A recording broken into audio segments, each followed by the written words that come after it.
And here we go at 1 o'clock. Thanks so much for joining us for Fox 5 News Live. I'm Tyler Fingert. We are live streaming on all of our social media platforms, including Facebook, Instagram, YouTube, and TikTok. Join us in the conversation, or join the conversation in our comments, and let us know if you have any questions. We're following along, and if you have something, we'll of course try to answer it during this streaming hour.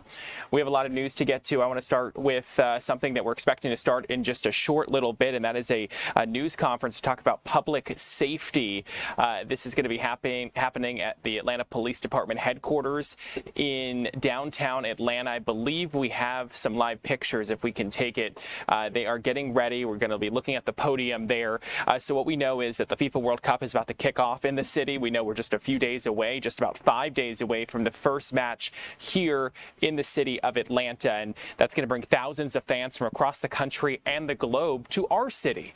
And so today, Atlanta's top leaders are revealing how they plan to keep everyone safe and to say that the city is ready for everyone who's expected to be here. We're going to hear from Mayor Andre Dickens, Police Chief Darren Shearbaum, Fire Chief Rod Smith, and transportation officials. They're going to lay out their plan for the next month, where we're going to have 8 different matches, including a semifinal on July 15th. They'll address everything from crowd control and emergency response to traffic flow and public transportation as the city prepares for one of the largest events in its history. You're looking at the podium there. Again, that is going to begin any minute now. Fox 5 will carry that news conference here on Fox 5 News Live as soon as it begins, so stick with us. We'll have that in just a few minutes. But I want to take you out live to a scene that's unfolding right now in northwest Atlanta. So here's what I can tell you. I'm looking at just some information that's coming into our newsroom. Obviously, you're looking at live pictures. You can see the police crime scene tape there. You can see the police vehicles off in the distance. This is Ollie Street in the Washington Park neighborhood. We know that just before 11:30 this morning, there was a shooting. We have a team on the ground right now. Annie Mapp is there. She's gathering the latest. We're going to hear from her in the coming hours here on Fox 5 News Live. She's going to give us that update, but we're hearing that there could be several people injured in a shooting that happened just before noon this morning. And again, this is happening in northwest Atlanta. Well, let's take you live outside to look at the skyline right now in Midtown. You see a lot of clouds, and I'll tell you, when I took a walk this morning with my 2 puppies, it was not pleasant to be outside. Certainly very humid. I was drenched in sweat, and I was only outside for just about 10 minutes. Let's get a check of the forecast with Fox 5 Storm Team meteorologist Alex Forbes. Yeah, so it doesn't need to be raining for you to be wet outside today, is what you're trying to say. So, exactly, especially early. Exactly, and that's not going to change here over the next couple of days. Temperatures getting into the upper 80s today. The cool, refreshing mornings, we toss those out the window. We've got the humid mornings, and we still have showers and storms out there, although they're not as widespread right now as we saw yesterday. So let's check it out on Fox 5 Live Viper. First, want to take you over into Paulding and Cobb counties. This is an area that has seen a lot of rain over the last couple of days, and we've got more heavy downpours now south of Ackworth. That's going to be right there along Mars Hill, over towards Hiram, coming into Powder Springs in the next little bit, over towards Carrollton and Haralson counties, looking at much of the same. A good up towards Chattooga County.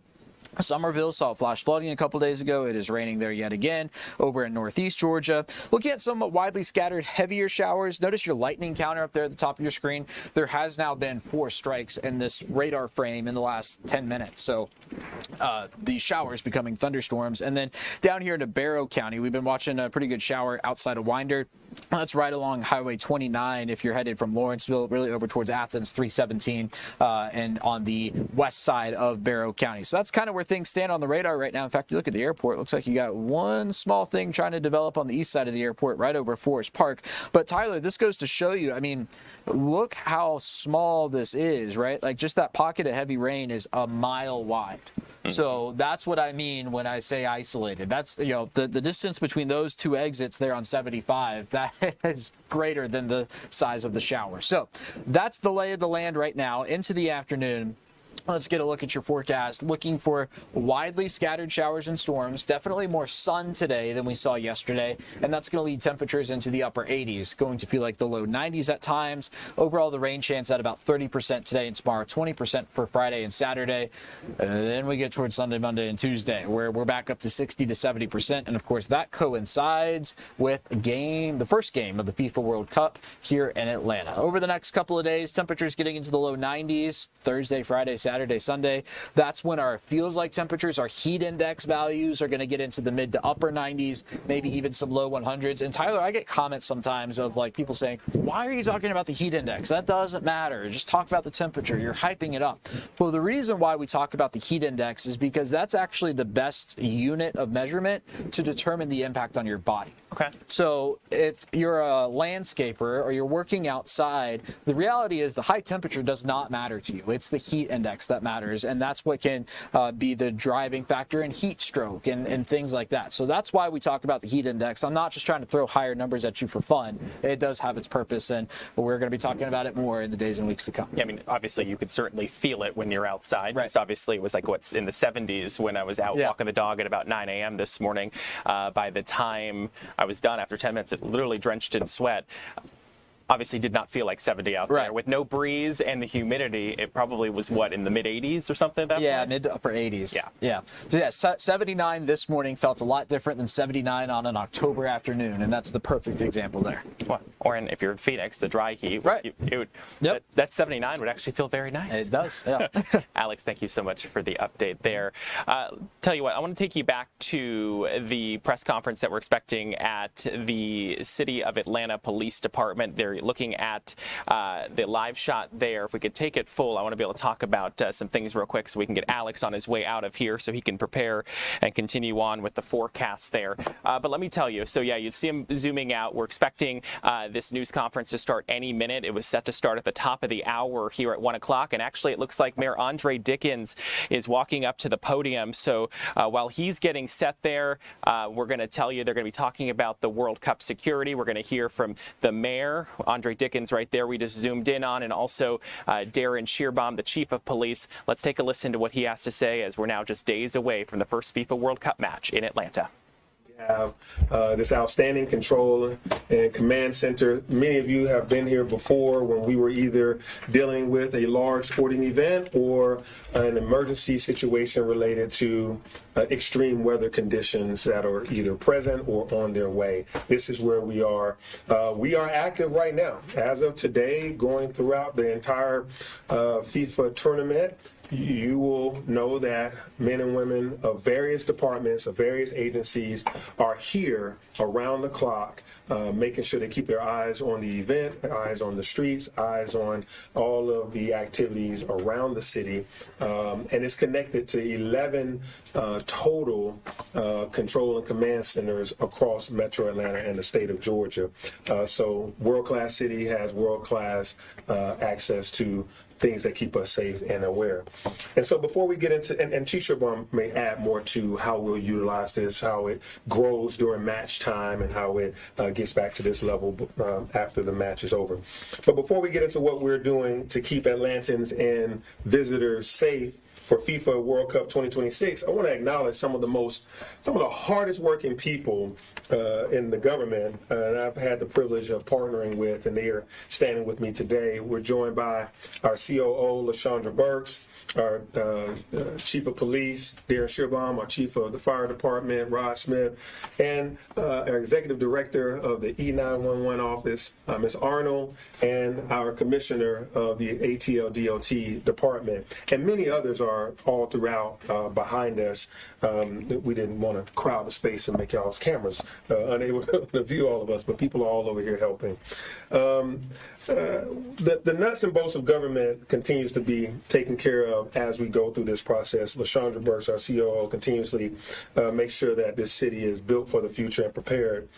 We also have the Mayor's Office of Emergency Preparedness here, who actually runs the Joint Operations Centers, Command, Control, and several of my cabinet members and private sector folks from Georgia Power to AGL to Grady Hospital and others. And so today we announced that FIFA World Cup 2026 is officially here. It's happening right now. Monday may be the first match, but we are active because we are receiving teams even as early as yesterday.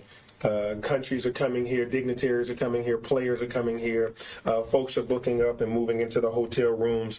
So you might as well consider this event live and underway right now, long before the match even starts on Monday. And so over the next few days, hundreds of thousands of visitors will travel through the world's busiest and most efficient airport. Shout out to the Hartsfield-Jackson team that's also here. They will enjoy, as they come here, they will enjoy our streets and our sidewalks and take into the culture and food and everything of our neighborhoods. Millions of more people will be watching around the globe. More like 6 billion people around the globe are going to watch at least one match. And as mayor, there is no responsibility I take more seriously than the safety and security of our citizens. For nearly 4 years now, our administration, the City of Atlanta, and our partners at every level of government and the private sector and the state and local leaders have been planning, training, and preparing for this moment. Long before the first team arrived, long before the first ticket was even sold, long before the first whistle will be blown on Monday. Together, we and our partner agencies, we've conducted full-scale operational drills and tabletop exercises. We've strengthened coordination between transportation, emergency management, public safety, and critical infrastructure partners. We've tested our plans and we've refined our plans, and then we tested them again. Readiness is not just something that you build in a week or readiness is built through years of preparation, and we have done that. And readiness is not just about downtown, where the stadium is, the hotels, etc. We plan to make sure that the entire city of Atlanta is safe, even as we have hundreds of thousands of visitors in our downtown spaces. I'm also pleased to announce the launch of the new pilot Nightlife Ambassador Program presented by the Atlanta Mayor's Office of Film, Entertainment, and Nightlife. We have Ruth here in the bright orange shirts. You'll see these Nightlife Ambassadors. This program provides a visible, approachable presence in Atlanta's entertainment and nightlife districts. Ambassadors, and many of them are here today, and you see Ruth here. They serve as an additional layer of support by assisting patrons and visitors, connecting individuals to resources, reporting concerns, and helping create safer environments before situations even escalate. And so thank you for being here. Thank you all for this new leadership that we have here. And so they'll be offering directions, providing safety escorts, assisting with minor concerns, and helping people with city services. And this is one of our, greatest additions, to our city, because we have an outstanding nightlife, and we want everybody to know how to, make sure that they're safe, but also to have a great experience there.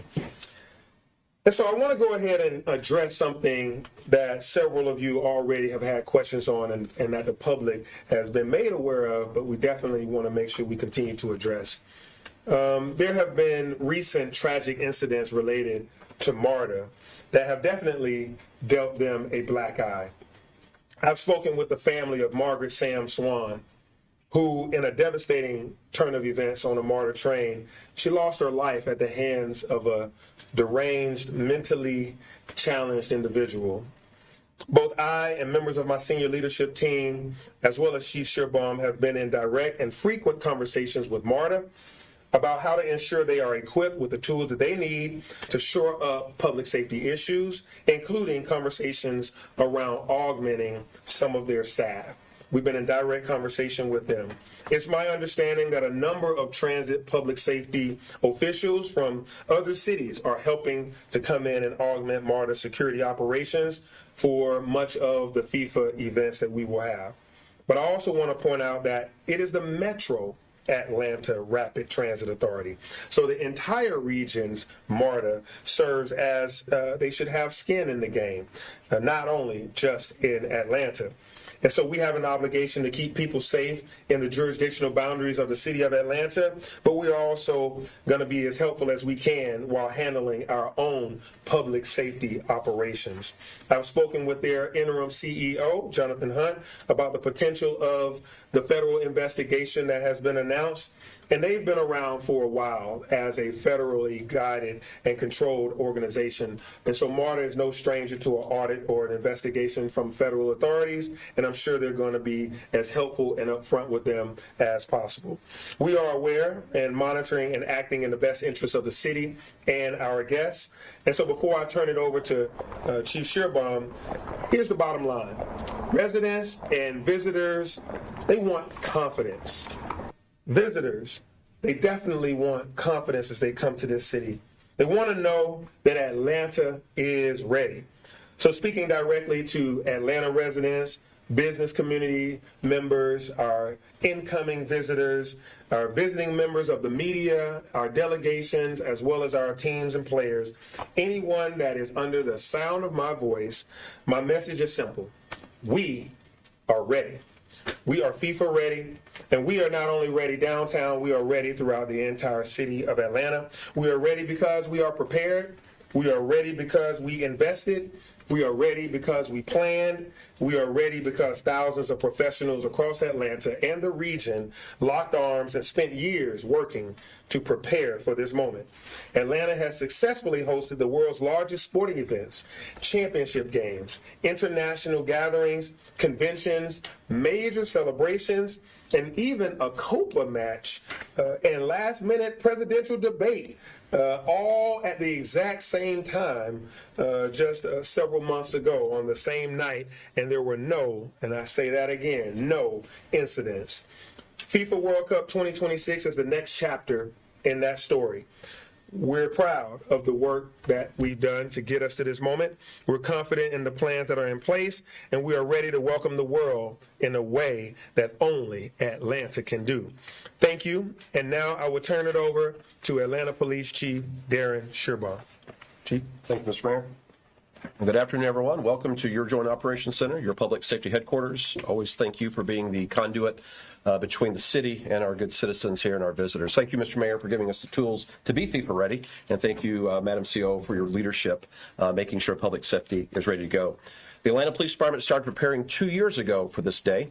Through the leadership of Deputy Chief Charles Hampton and a dedicated team of professionals, we have been getting ready, making sure that today, when we started our plan, that the citizens of this city would be receiving what they expect from their police department, which is professionalism, capability. Over the next 6 weeks, we will be doing three things. We're going to be executing our FIFA plan of action, making sure everyone that's visiting any of the events will see a police officer, making sure that if you're happy, that we're going to make sure we manage that. If you're disappointed over the team's loss, we're going to manage that. We're going to guard against terrorism and all that may be present in the downtown space and other places of the city.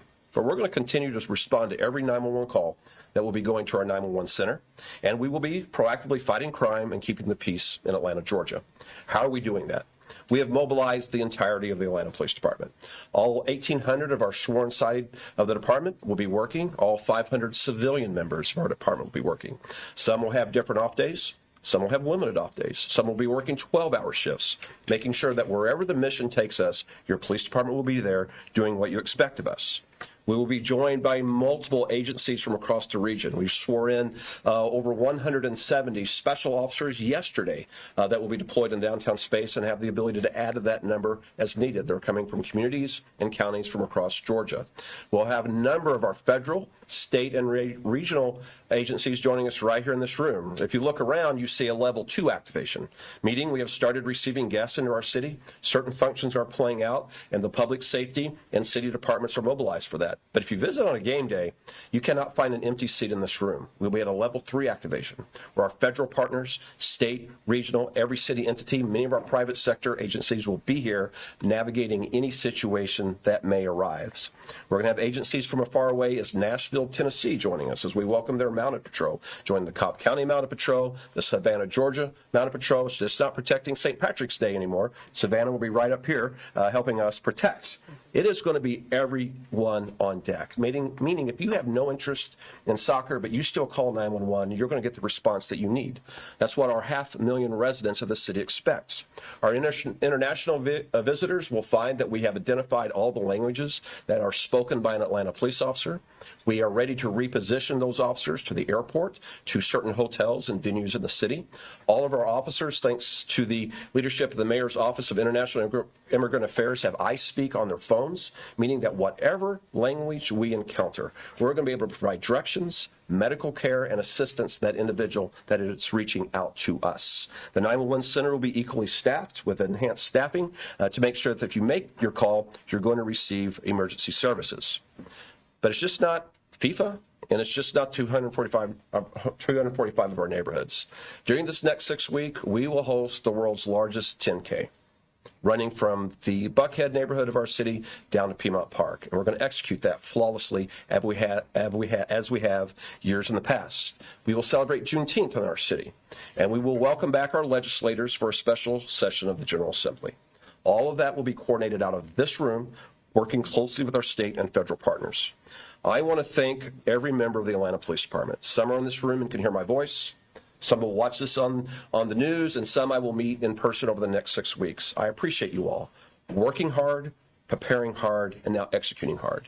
You have disrupted your days. You're going to step away from your family for the sake of other families, and you're going to work long hours to ensure that this city, when asked to host a FIFA event, Mr. Mayor, we're going to knock it out of the ballpark. I know this is not a soccer analogy, but we're going to make a goal of safety in Atlanta, Georgia. I want to thank all of our partners. We have resources coming from the federal government, the state government across the region that didn't have to do that, but they believe in the mission of public safety, and they're going to be here supporting us all the way through. And Mr. Mayor, I just want to thank you again for making sure that we were FIFA ready, for knowing that an investment in public safety isn't just for FIFA, but it's for every day for Atlantans in our city. So thank you for that. We're ready. It's now my honor to turn over to our fire chief, Chief Rod Smith, for additional comments. Thank you, Chief. Good afternoon. It is my pleasure to be here with you. I want to first start by thanking our mayor and COO for constantly pouring into Atlanta Fire Rescue. And as our police chief and our mayor said, Atlanta is going to be extremely busy over the next month and a half. And I want to reassure you that Atlanta Fire Rescue is ready. We are not taking for granted that the citizens of Atlanta expect us to continue providing a level of service that we provide on a daily basis. And that is our priority. In addition to that, we will be supporting the game day activities as well as fan fest and sanctioned events that are going on all over the city, ensuring that we are utilizing our code enforcement officers also to make sure that it is a safe environment. So let me reassure you that as we staff all of our stations, we put specialized equipment in place to ensure that we are meeting those special needs across our city. The city is safe. And so with that, I will turn it over to our director of ADOT to come up and speak to you.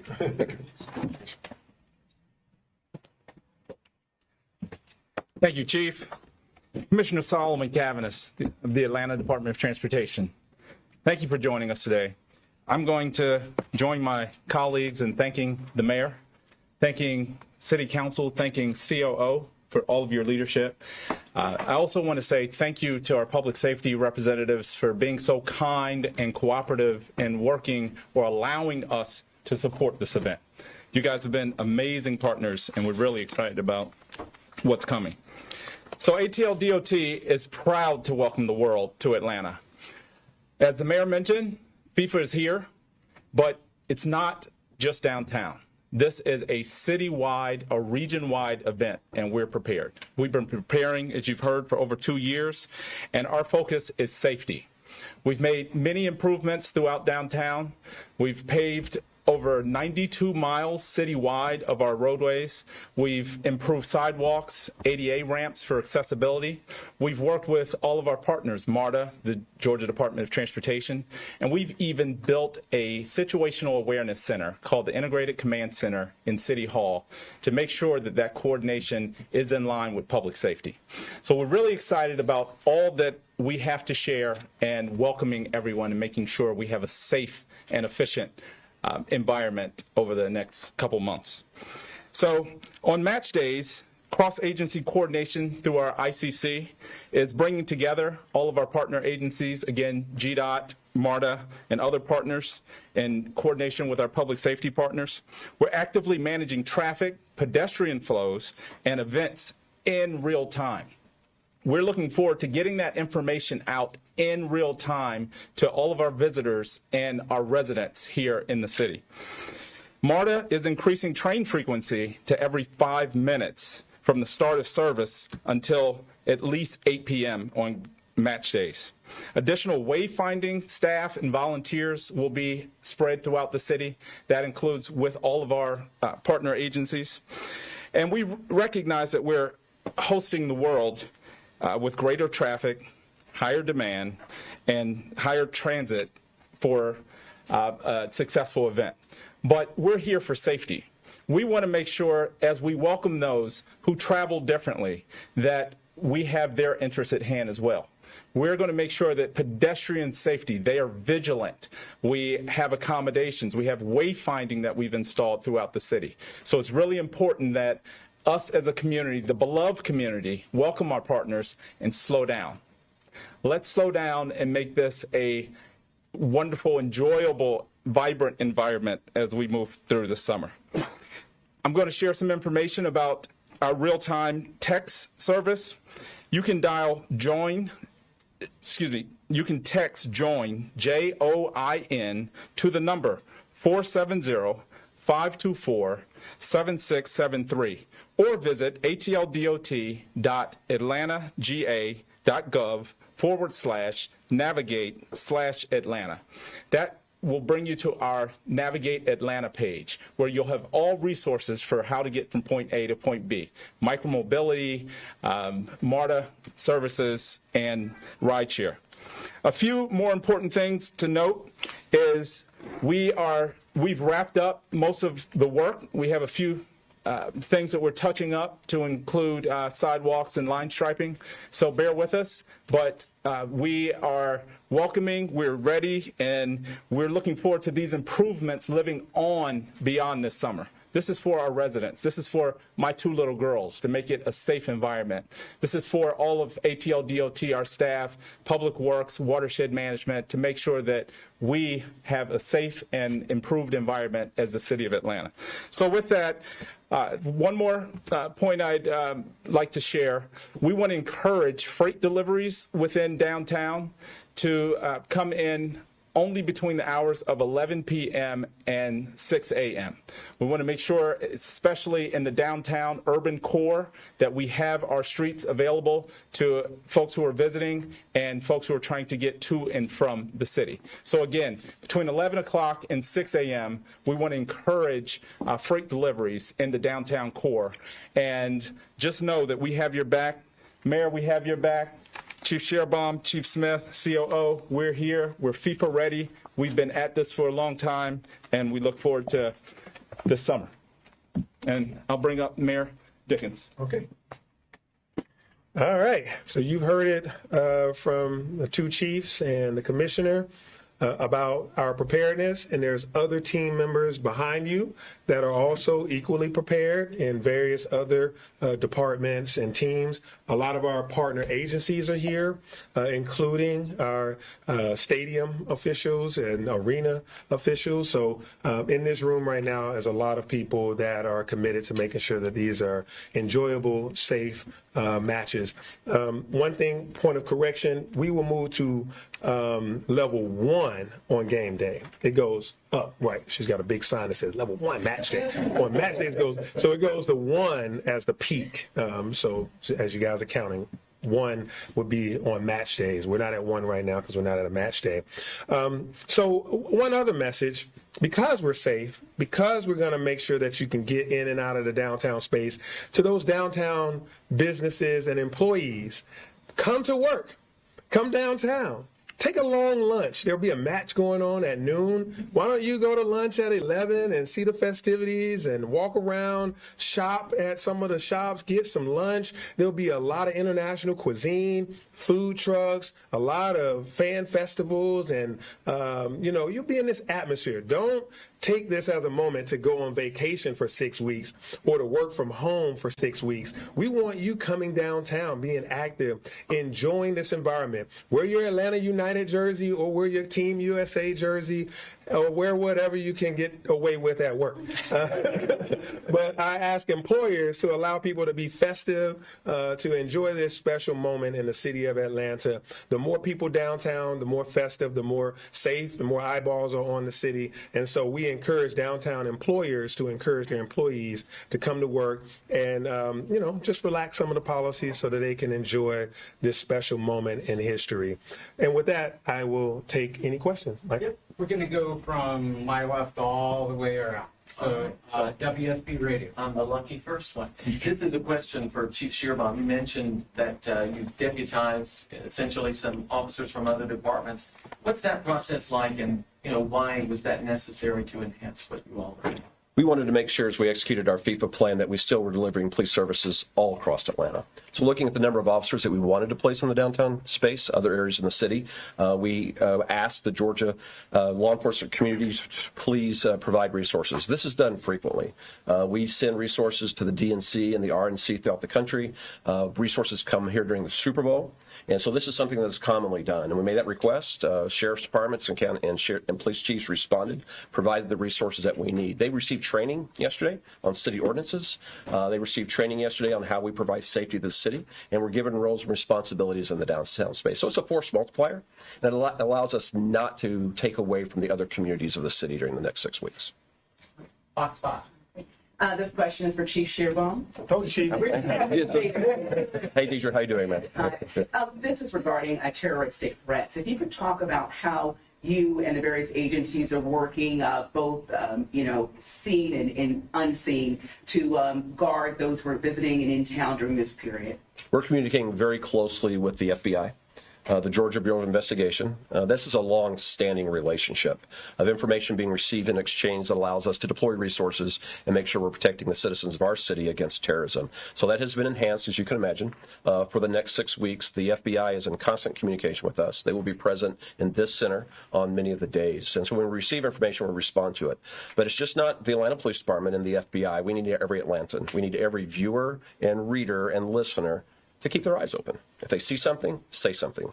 They can text to Director Arnold Center's photographs of people, packages, and vehicles that they know is out of place, that doesn't look right. And once they get that to us, we will have the resources to respond.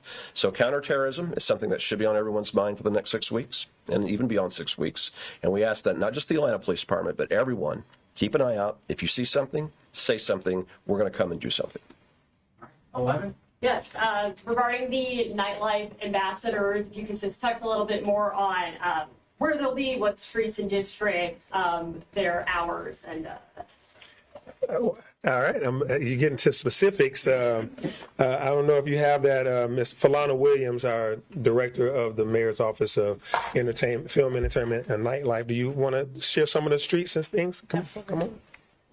So hi, our pilot program for the Nightlife Ambassador program will be targeting and specifically in downtown, South Downtown, and the Edgewood corridor, crossing over Boulevard and down to about Krog Street. And that is the area they'll be focused in. It will be from 5 p.m. to about 4 or 5 a.m. Every night. Thank you. All right. I think I see A&M next. Yeah, there you are. I'm not sure if this is for DOT, but something we noticed today, people cleaning up graffiti across the city. Can you talk to us about those efforts or what that's looking like, or if people would be facing penalties for doing graffiti in Atlanta? Yeah, thank you for that question. So graffiti has been on our mind since ATL DOT was created. We've been partnering with the Georgia Department of Transportation, with the task force, with our internal resources, also with APD, to make sure that we have that enforcement on site and also for reporting. So what we've focused on is making sure we clean but keep it clean. Our Public Works Department has also been engaged in supporting with resources. So I just want to give DPW a shout out. But Chief Shearbaum and his team and the Georgia Department of Transportation have been active. We've been at this for over a year. We will continue to pour resources into whatever we need to do to make sure Atlanta stays vibrant. I want to add to that as well. So as you've seen across the city, particularly downtown and other areas, all these murals and crosswalks. So we have 11 murals that have been painted in places that previously might have had a lot of graffiti, or it was just a blank wall. The program is called Bridges, Tunnels, and Walls. We have artists that applied to be able to do this work. We paid them to do it and bought their materials, and it's beautified the area, as well as these intersections that we have about a dozen. How many intersections? About a dozen intersections. This is a way to also combat graffiti, because, you know, once you have an artist do this beautiful work, graffiti artists are discouraged from doing that as a kind of a respect and courtesy. And graffiti artists could also apply to be part of the artist community through the Mayor's Office of Cultural Affairs. We have applications ongoing for projects that we have, and they can say they want to use their talents to do one of these projects. So to any graffiti artists that are not arrested at this moment in time, if you want to be helpful to the city, you can apply for grants and opportunities through the Mayor's Office of Cultural Affairs. Thank you. We have WAB over here. Okay. Hi, I have a question for Chief Shearbaum. Thinking about vendors who may want to sell things without a permit, can you talk about how that will be enforced? Will they receive a warning or a ticket? We've been educating around that. Our first goal in law enforcement is voluntary compliance. So there's been an effort by the mayor's office to ensure everyone has opportunities to take advantage of the FIFA games being in the city. That has been communicated, so everyone takes note of that. If we come across someone that legitimately doesn't know, we always try to give a warning where we can. I don't want to tie the hands of the officers. They'll make the right decision when they arrive. But we will have teams that will be working each and every day, making sure everyone's abiding by the ordinances that direct commerce in our downtown space. And that is also not only city ordinance, but the State Department of Revenue is also out and about doing inspections for sales tax purposes, et cetera. So you have to have a city business license to operate in the city, but you also have to have a legitimate business enterprise in the state of Georgia. So the state folks are out there, and so our business compliance folks, is, as Chief Shearbaum mentioned. Yes, Mr. Major, you've mentioned before there's going to be a campaign regarding human trafficking. Can you mention more details about these efforts? Yeah, so we are currently in an active campaign called the Anti-Human Trafficking Campaign. And this is to prevent human trafficking from occurring in Atlanta during FIFA World Cup and beyond, even after the games. That includes at the airport. We've done training to our concessionaires, to our gate managers for the various airlines, all the way to the cleaning staff at Hartsfield-Jackson Atlanta International Airport, how to spot signs of a person that's in distress that may be not there under their own free will, how to spot human trafficking and sex trafficking victims, and that you can report it. There's a phone number, and anybody that's at the airport, whether that's APD, whether that's a red coat with one of our airlines or anybody like that, you can go to them and say, this just doesn't look right. And then they can go into their investigation. That is also the case in the city center. The Mayor's Office of Violence Reduction has a team that is well equipped to be able to help to cut down on human trafficking. So this is all a huge plan inside of the city, but also at the airport during FIFA. This is a world event. So you have world activities where people sometimes try to bring people in here for money or for various other nefarious acts, and we stand firmly against that. AJC, this question for Chief Shearbaum or maybe ADOT. Is a greater police presence in MARTA being considered a solution for the games and for the future, given all of the recent activity going forward? And how may concerns from riders who may not be the most comfortable with that, especially like on rides, be being weighed into those decisions? Obviously, I'm not going to speak for MARTA themselves. You can direct your questions to them. As the mayor stated earlier, we are in constant communication with MARTA, providing them resources, investigative support, enhancing patrols around the stations to make sure. And we still encourage everyone to take MARTA to come downtown space. Come and visit in the downtown space, ride MARTA on the buses and the trains. And we're providing them the full support of the Atlanta Police Department where that is appropriate. And we're going to make sure we hold people accountable that would cause harm anywhere in our city, even on our transit. All right, CNN. Mayor, as you know, the world's going to be watching. You've made that pretty clear. Already we have tourists who are tweeting positive things about coming to Atlanta. But what gives you concern, and what do you want people to have the impression of Atlanta in the next few weeks as they come here to see all the work that's been done over the last few years? Yeah, my biggest concern is that they're not going to branch out, that they will only just go from hotel to match and maybe grab a bite to eat here and there. I want them to see all of Atlanta. I want them to go around to the various events that we'll have. We've put together this thing called Showcase Atlanta. You can go to showcaseatlanta.com. I don't want FIFA to happen to Atlanta. I want it to happen with Atlanta. Downtown is wonderful, and I'm very committed to having an outstanding Centennial Yards, South Downtown, Government Square, everything to West End and all of the above. We need a vibrant downtown and want people to spend lots of money, have lots of activity. But if I got my shot to come to Atlanta from Spain or from South Africa or from Haiti or from Morocco, like these teams that we know are coming, I want them to go all over Atlanta, the Beltline, Cascade Nature Reserve. I want them to go to Buckhead. I want them to spend a whole bunch of money in our city, boost our revenue.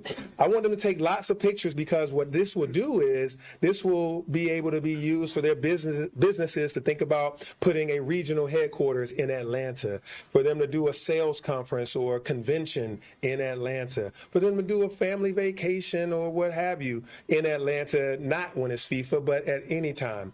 And so the digital footprint that will happen from millions of people being here is going to really inspire an attraction to Atlanta, an investment in Atlanta. So it doesn't keep me up at night, but what I hope for is that we are so welcoming and inviting that the pull is, I got to get back for that match, but I really want to go check out this thing on the east side or the west side or north side.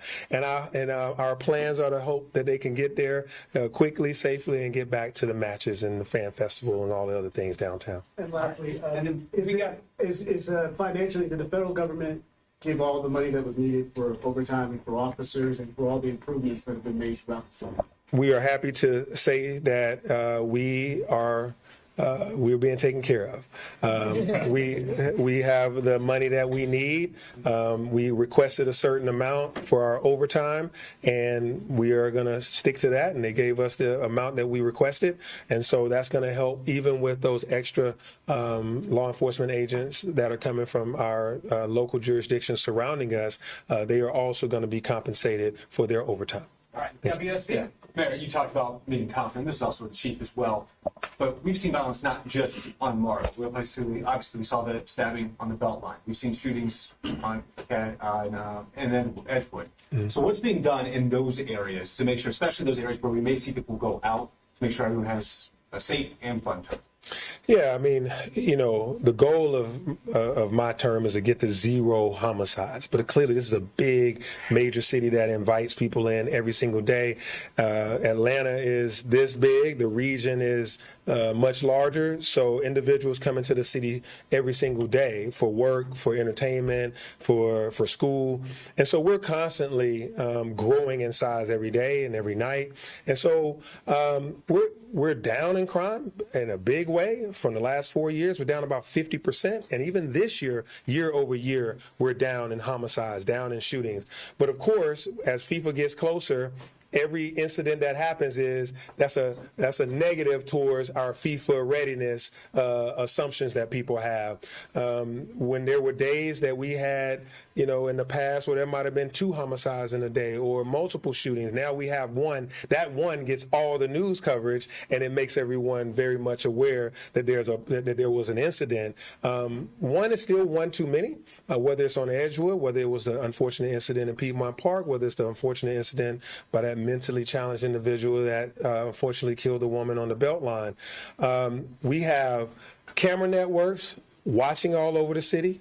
We have a large police presence now in all the corridors, as well as downtown while the matches are going. Chief has done his job. We have ambassadors and others that are going to be on watch to be able to, if you see something, say something. we're doing all we can to make sure that every resident, every business is safe. We want people to be vigilant. We also want our merchants to speak up if they see loitering or any kind of activity that's going on inside of not just downtown, but wherever. If it's at a convenience store with gaming consoles where people are having a dispute, pick up the phone, call 911. If people are looking like they're doing anything in the city that they shouldn't be doing, we should call 911 so a qualified police officer can come. Is there anything special?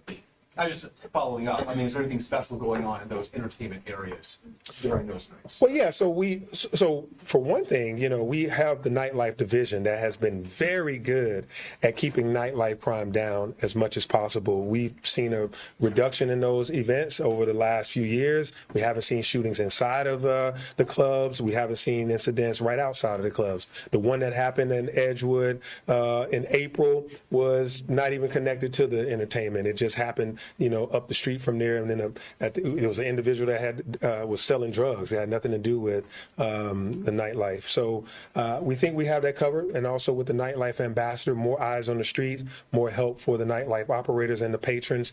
Chief, you want to add anything to that? No, you did, Mayor. And we're putting additional officer up, but we're arresting people.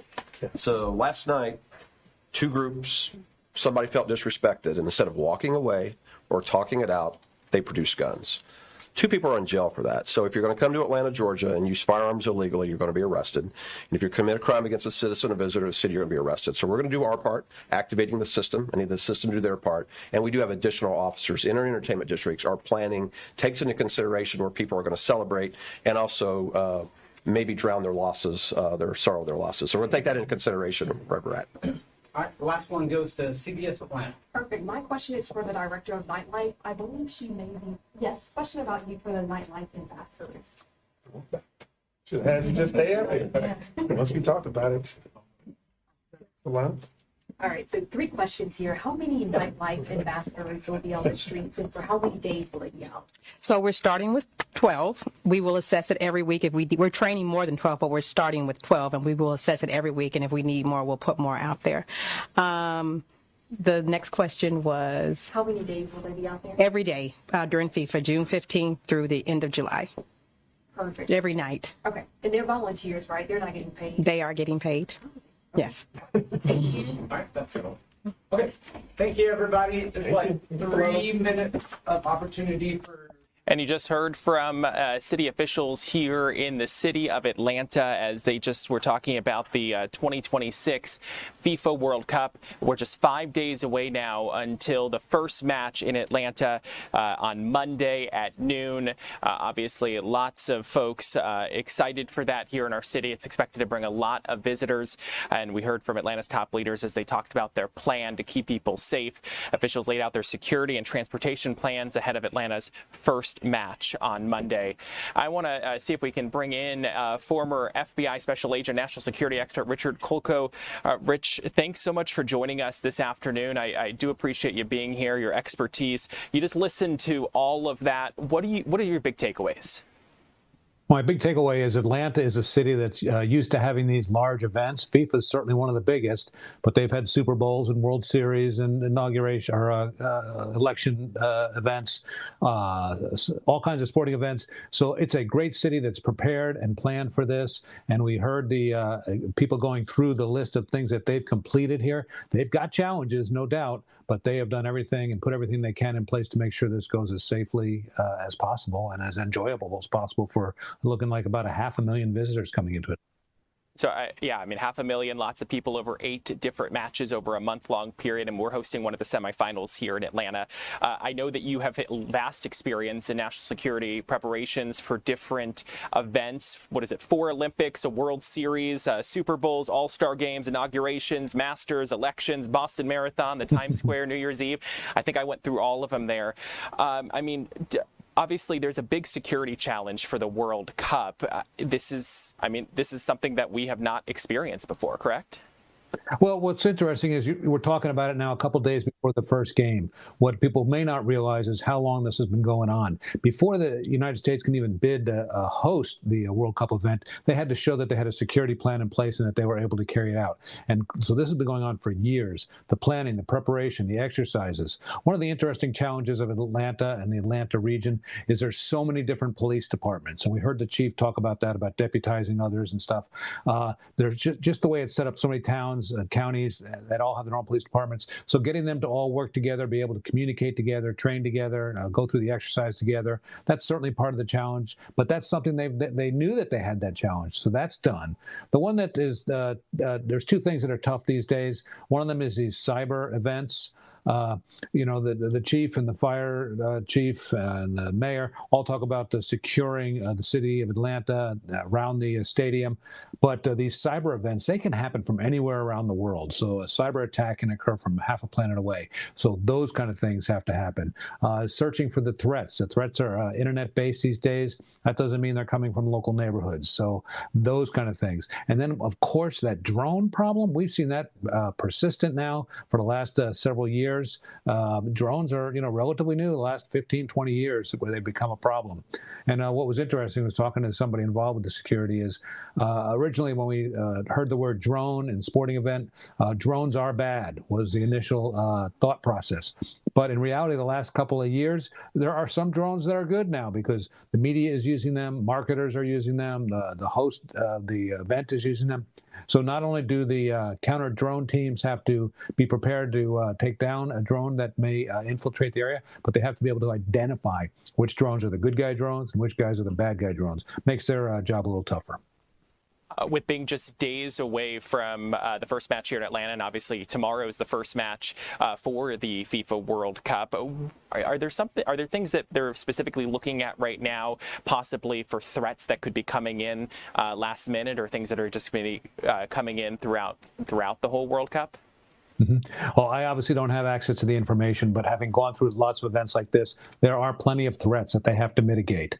They come in online. There's these keyboard warriors out there that sit bravely in their basements and are willing to type things that they would never actually say and don't have the ability or capability to carry out. So not a real issue, but law enforcement, the intelligence community needs to track them down, needs to confront these people and see if there's any possibility of these threats. There are certainly organizations and agencies out there that are trying to radicalize people, recruit people to carry out events.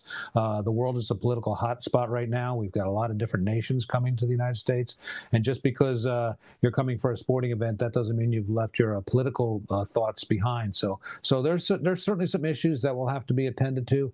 But we heard the chief say that everybody's going to see a police officer. That'll make people feel better. The security is important. But I want to talk about, you got Mercedes-Benz. That's easy. Okay, that's the easy part because they can do the gates, guards, and guns and keep the venue safe. What they're always concerned about is what we talk about, those soft targets, the bars or the areas where people may gather to watch those games, things like that. That's one of the issues. That's a little harder to keep safe, and that's where they're counting on law enforcement to be able to interact with the people, get the information, and of course, as we heard both the mayor and the chief say, that see something, say something. Everybody who's attending one of these events, they've got a responsibility to not only keep themselves safe, but everybody else around them, so they can play their part. And just real quick before we let you go, Rich, with security planning, obviously there's a visual presence that people are going to see. Visitors are going to obviously see police officers out there, but there's a level of it that people will never see. And what should people and viewers and fans who are coming out, what should they understand about the level that goes beyond just the visual presence? Well, we heard part of that as well today. There's going to be multiple command posts, including the major one that the mayor alluded to up at level 1. There's going to be people 24/7. There's already people in these command posts. They're scouring the internet, looking for these threats, looking for any recruiters, looking for cyber crime. There's people that are, we've heard of swatting, where they're sending SWAT teams to people's houses for false crimes. Things like that are of a concern. If somebody could break into the computer system and hack the ticket process, you're probably getting a Mercedes Mercedes-Benz by showing your phone and having a ticket scanned. If they could shut that down, that would be just havoc, until they could resolve that. So there's people out there that probably want to cause harm, and there's people out there that want to cause inconvenience. And law enforcement, the intelligence community, the politicians, they're all working very hard to make sure that it's mitigated, it doesn't happen, or at least happens as little bit as possible. Richard Kolko, thank you so much for joining us, and your expertise really invaluable. And I appreciate you joining us for Fox 5 News Live at 1 o'clock. Thanks again. Great. And I hope you have a great event. Yeah. And we still have a lot more ahead here on Fox 5 News Live at 1 o'clock. We're back in just 2 minutes.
And welcome back to Fox 5 News Live here on this Wednesday afternoon. Thanks so much for sticking with us. I want to talk about something that is surprising to me. A new study came out that says Americans' understanding of basic money concept has crashed to a 10-year low. Get this, U.S. adults could only correctly answer 47% of financial literacy questions.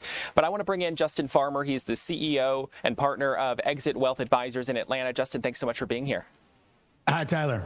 Well, so let's start here. Why is this happening right now in 2026? Well, I'll tell you, Tyler, this is where the U.S. has fallen short for a long, long time. We got here because our education system does not teach us the basics. I mean, I don't know what you learned in school, but they never talked to us about how to balance a checkbook, how to purchase a car smartly, how you actually go about buying, how to save for a home, and how to avoid high interest debt. Never heard any of that in school until I started taking finance classes.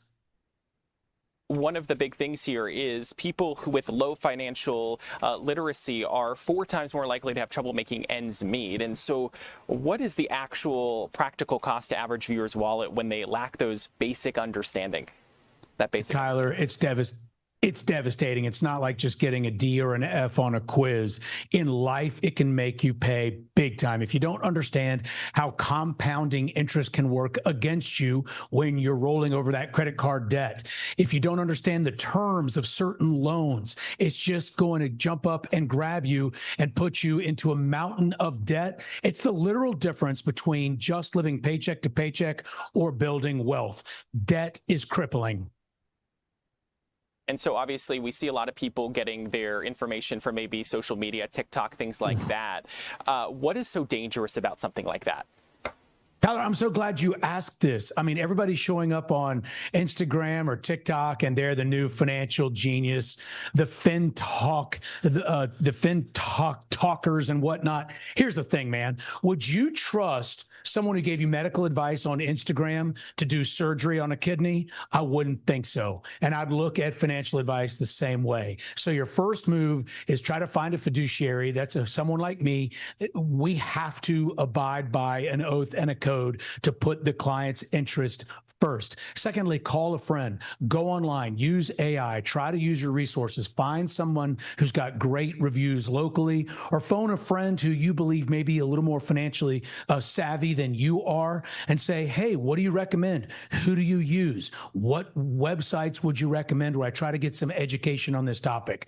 But unfortunately, we live in a world where there are a lot of shysters, and you want to avoid them at all costs, just as you would do your level best to hire the right doctor, do your level best to get sound financial advice. All good advice there. Justin, thanks so much for joining us here on Fox 5 News Live. I do appreciate our talks. And thank you for joining us for Fox 5 News Live at 1 o'clock. We still have a lot more ahead here on the news at 2. I'm Tyler Finger. Thanks so much for joining us today. We're back in 2 minutes.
Safety in Atlanta with Eric Perry here at the desk with me. You guys, Eric has been covering a story related to another Facebook marketplace transaction that went awry. And Eric, it sounds like this man, when he went to this transaction, thought he was getting one experience and got something completely different. Yeah, so what he does is he goes through Facebook Marketplace, he buys the phones, and then he resells them, something that a lot of people, they do. It's very common. Well, he lives in Gwinnett County. This happened in Clayton County, so he went there, he had his windows down. Then he says the next thing he knows, several men came up, somebody hit him in the face with the back of a rifle, and then someone else got in his car and pointed a gun to his head. Then they forced him to give over his passwords, and then they tried to steal money from this. So he's really warning people. He reached out to us. He's warning people, use those police centers, those public spaces. This is a look at his injury. So this happened May 15th around 10 p.m.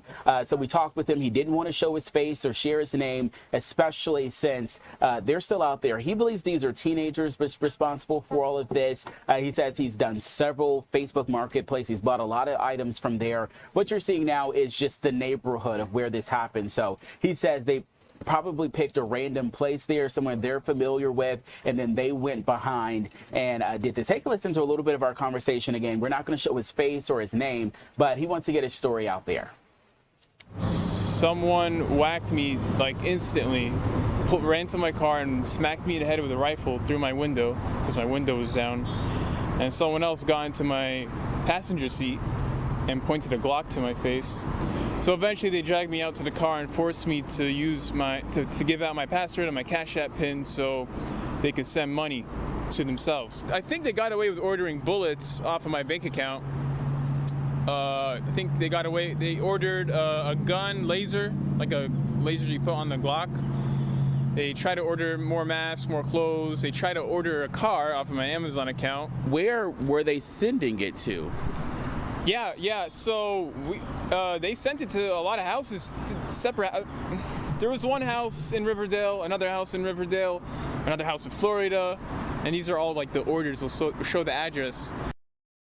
Right, so you've been taking a listen. He says Shein, Temu, Amazon, gun stores, even at some point DoorDash as well is what they were having things delivered. So I asked him, Crazy. What were these houses? What were they using? And so he says one of them was in Florida. It was several different ones in Riverdale County and across Metro Atlanta. So he believes they might have known someone there and maybe sending stuff to that particular house. But again, he believes those are teenagers, maybe not the smartest of criminals out there to order something to specific addresses. So he's hoping detectives will be able to use those addresses and kind of figure out the relationship between everyone involved in this. Absolutely.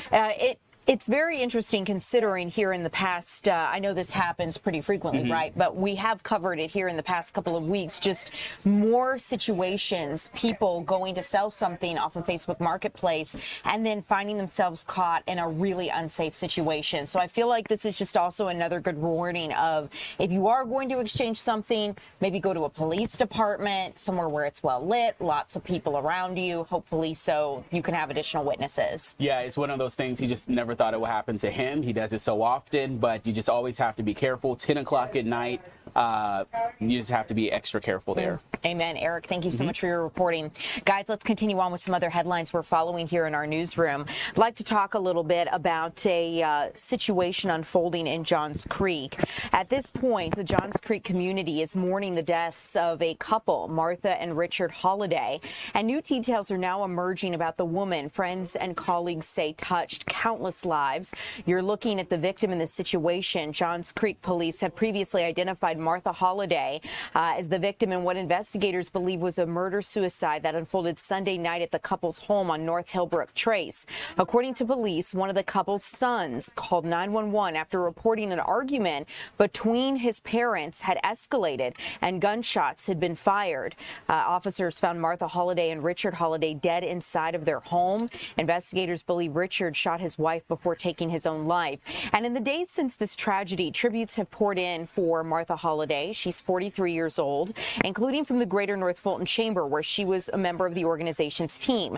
In a social media post, the chamber described her as a woman of deep faith, positivity, and compassion who made a lasting impact on those around her. The organization says that they want to continue to keep her legacy in mind as they continue to pray and think of her family and her children who are going through this. The investigation does continue, and we'll keep you updated if any new details come about. But let's talk about this one, because a federal judge is now facing possible impeachment after a reprimand. This is unfolding now as two Georgia Republicans are calling for the removal of a federal judge here in Atlanta after a judicial misconduct investigation found she violated ethics rules. U.S. Representatives Clay Fuller and Andrew Clyde have each introduced impeachment resolutions targeting U.S. District Judge Eleanor Ross. The move comes months after a court investigation led to disciplinary action against her after finding improper conduct both on and off the bench. The case stems from complaints made by one of Ross's former law clerks. Investigators reviewed witness accounts, building access records, and security footage as part of a broader investigation into these allegations. They ultimately found she engaged in an intimate relationship with a senior Atlanta police officer who visited her chambers multiple times. Investigators also concluded she attended a political victory celebration and was not truthful when first responding to questions about the allegations. Ross later acknowledged the relationship but disputed some aspects of the complaints, according to the Associated Press. And the judicial inquiry also examined concerns about how chambers were managed. While clerks described a tense work environment, investigators did not find any supporting claims of abusive treatment towards staff.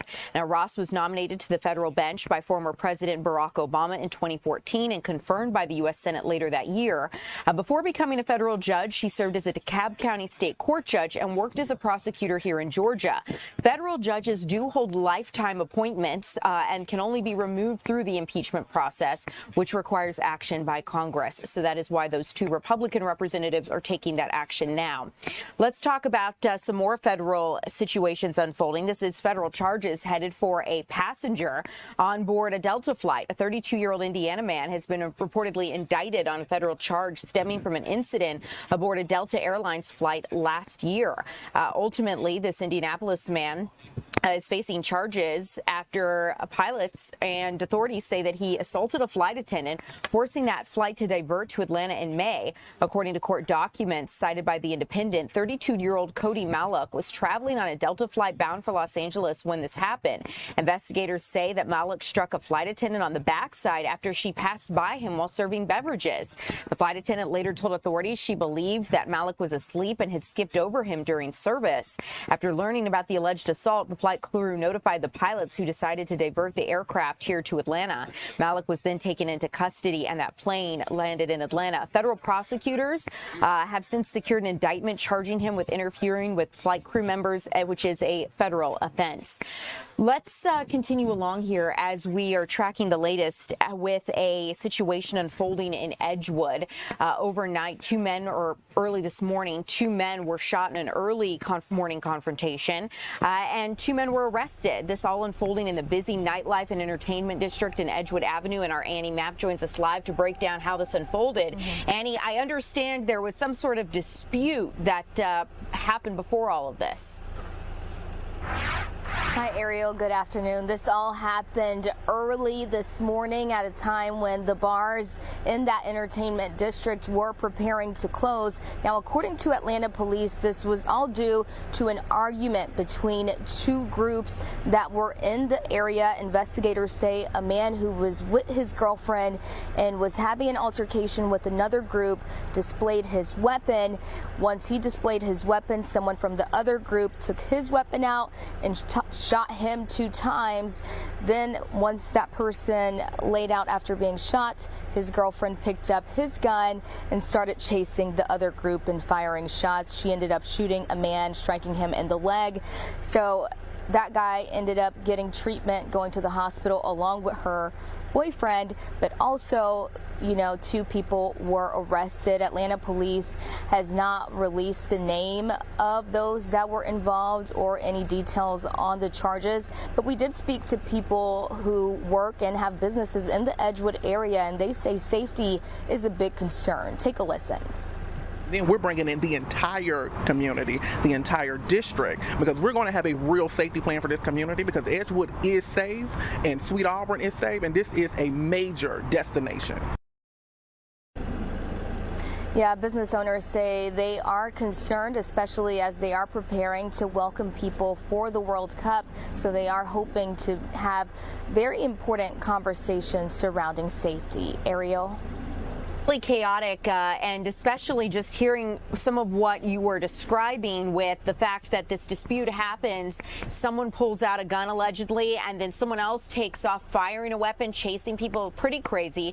But I understand that leaders in that area and business owners are trying to say, hey, it's safe, come out and enjoy it. I know that a safety task force has looked at the Edgewood area and tried to come up with some recommendations to continue making it safe. So, Annie, we'll stay tuned to you as you continue to cover this here later this evening. Thanks so much for joining us live. I appreciate you. As we continue along here at 2 o'clock, let's talk about the new details we're learning regarding that shooting at the Midtown MARTA station. Ultimately, we've learned that a KIPP Atlanta student was the one shot on that MARTA train. The victim in all of this, 17-year-old high school senior Javon Easterling, is facing a long road to recovery. You're taking a look just then of a man accused in this incident. According to an online fundraiser, Easterling was leaving a science program at Georgia Tech, and that's why he was sitting on that stop train at the Midtown MARTA station. Now, just before 7 p.m. on June 5th, police say 42-year-old Anthony Gresham, the man you see here on your screen, shot Easterling in the arm and leg. Gresham was arrested Sunday after a multi-agency manhunt. Easterling was carrying a crossbody bag across his chest at the time of the shooting, and according to his GoFundMe page, Easterling credits that bag for blocking the bullet that would have ultimately killed him. The teenager must now undergo surgery for his hand and has already endured multiple surgeries on his leg. Easterling is a rising senior at KIPP Atlanta, a top-performing student, senior chief of the Student Government Association, and a member of the principals list, this fundraiser says. Really tragic situation. I mean, he was coming back from an engineering and science program at Georgia Tech, which is why he was on the Midtown MARTA station when this all unfolded. He was also a state champion athlete and is an aspiring engineer. Authorities have not confirmed what sparked the gunfire. And why the suspect allegedly targeted this teenager specifically. It's not yet known how long Easterling's going to need to remain at the hospital before he can continue home to recover. The teen's mother has been unable to work while she stays by his side to care for him. So we have a story on fox5atlanta.com if you'd like to learn a little bit more about how you might be able to get involved and help this family out if you were interested. Let's talk, speaking of safety at the Midtown MARTA station, let's talk about safety in general, because at this point, Atlanta leaders today in a news conference outlined World Cup safety plan. They talked about security and transportation plans for the FIFA World Cup. And this comes as we're expected to host 8 FIFA World Cup matches here in Atlanta, and several high-profile violent incidents within our city have raised some concerns. We heard from Atlanta's mayor, and of course the police chief was there, as well as other leaders to talk about this. I'd like to let you listen to a little bit about what Andre Dickens had to say during this situation. He talked a little bit about what to expect and wanted to address some of the incidents. Check it out. And so I want to go ahead and address something that several of you already have had questions on and that the public has been made aware of, but we definitely want to make sure we continue to address. There have been recent tragic incidents related to MARTA that have definitely dealt them a black eye. I've spoken with the family of Margaret Sam Swan, who, in a devastating turn of events on a MARTA train, she lost her life at the hands of a deranged, mentally challenged individual. Both I and members of my senior leadership team, as well as Chief Shearbaum, have been in direct and frequent conversations with MARTA about how to ensure they are equipped with the tools that they need to shore up public safety issues, including conversations around augmenting some of their staff. We've been in direct conversation with them.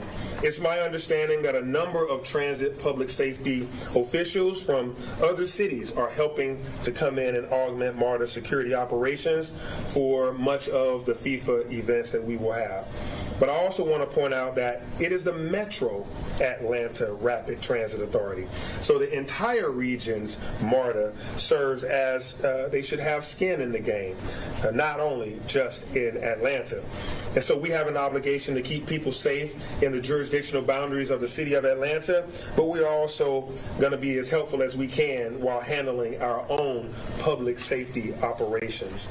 I'm glad to be here. Something we'll continue to keep you updated on, as FIFA is going to have a lot of eyes here on our city, and we are already in the thick of it as the game is just about to begin here this weekend, or next week. So as some of you are pointing out here in the chat, seeing this on my way to the train station, like, okay, you know, I think there's been a lot of concern because it does happen sometimes that targeted acts of violence can happen in places where people who know each other find themselves engaged in violence, and it has nothing to do with us. But bystanders do get caught up in that.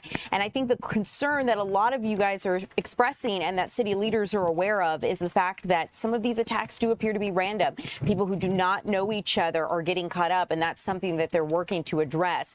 Ultimately, they're trying to share the message that Atlanta is safe and crime is down.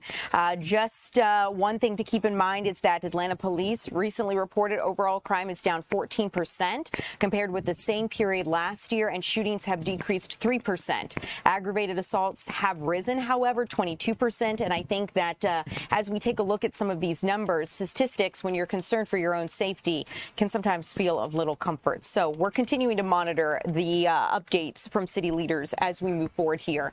But let's talk about this related to FIFA. The first World Cup game in the U.S. Is this Friday at SoFi Stadium in California, but it's still not sold out. The cheapest seats are about $1,000 for Friday's home opener versus Paraguay, and thousands of tickets remain left to sell for the games on the resale sites. Some fans are waiting for last-minute deals, and they're frustrated with FIFA for drip-feeding the tickets. The rolling drops have killed the urgency to purchase, so even the opening match for Team USA has vacant seats. And we'll continue to monitor this. We do expect that as the game gets underway and as we get to some of those semifinal matches, people who want to see their team make it all the way might start buying tickets as their team progresses a little bit farther within the World Cup. But that is something we're going to continue to monitor. So as we continue here, you guys, coming up next, we're going to get a check of your weather forecast with meteorologist Alex Forbes. Then I'd like to catch you up to date on the latest with Iran. Also, tech CEO, Microsoft founder Bill Gates is testifying on Capitol Hill today regarding his relationship with Jeffrey Epstein. And now lawmakers want two more high-profile figures to come in and share what they might know about Jeffrey Epstein. We're going to talk about that coming up next.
Welcome in, everyone. I'm Ariel Onstad. Thanks so much for being here. We've got meteorologist Alex Forbes to give us an update on when, I didn't think I would be saying this, Alex, but when we might start to dry out. Well, so I think this afternoon is definitely trending drier than we've been the past couple of days, but I'm only talking about rain chances there. The humidity on another instance, I think to answer your question, mid-October. Okay. I'm going to brace myself. It's going to be a while here. Summer is here. It is here, and it's a little late, to be honest with you. The fact that the humidity hasn't been too bad till now is, I guess, really a relief. A winner. Let's check out what's going on right now. We got a quad box, the FIFA stadiums, and then we've got the FIFA Stadium neighbor in Philadelphia right now. So that's Atlanta Stadium, Seattle Stadium, Dallas Stadium, and Xfinity Mobile Arena. No, there's not a FIFA game being played there. It's just that somebody moved the camera in Philadelphia, where it is 82 degrees. How about Seattle? Only 58 there. You can see the field in that shot. 90 in Dallas, 85 here in the city right now. On Fox 5 Live Viper, we do have a smattering of showers. Look at that, the lightning. Oops, I clicked one too fast. A couple of lightning strikes out there here this afternoon. First, let's go down in towards Dequila, Loganville. Looking at a couple of downpours there at this hour, and elsewhere across Metro Atlanta and North Georgia. Let's see if we can do that. There we go. That's going to be a better way to go exploring. Up towards Dahlonega, Dawsonville. Notice your lightning counter up here, right? You are seeing a couple of strikes, but not very many. There's a shower over Dalton right now. Also out I-20, Temple, Southern Paulding County, Lithia Springs, not too far away from Arbor Place Mall. This is moving towards Sweetwater Creek State Park. And I mean, look, it's summertime in Georgia. The fact that there's not more at this hour, I think you can count that as a win. So for the remainder of the day today, looking for a number of scattered storms, but not a ton of them, right? I would say yesterday we had a decent amount. Overall, the rain chance is at about 30%, and I expect that activity to go to bed later this evening. But notice that a 60% chance of showers and storms Sunday, and for FIFA to start on Monday, and then that's going to be up to 70% by Tuesday. Look at those afternoon highs. And that doesn't tell the whole story. You got to talk about the heat index. You're going to be looking at upper 90s and maybe even low 100s at times in terms of what it feels like outside. Okay, well, Alex, thanks for keeping us up to date on what to expect. Yep. I'm going to need to find a pool those days that the index feels that high. Or just do what I do and leave town. Yeah, there you go. All right, Alex, thanks so much. You guys, we've got a lot of news, so stay tuned. We're going to talk about the latest with testimony on Capitol Hill related to Epstein and the war with Iran straight ahead.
Welcome in, everyone. I'm Ariel Onstadt. Thanks so much for being here on your Wednesday afternoon. Just moments ago, earlier this morning, President Trump signed a $70 billion immigration bill into law, known as the Secure America Act.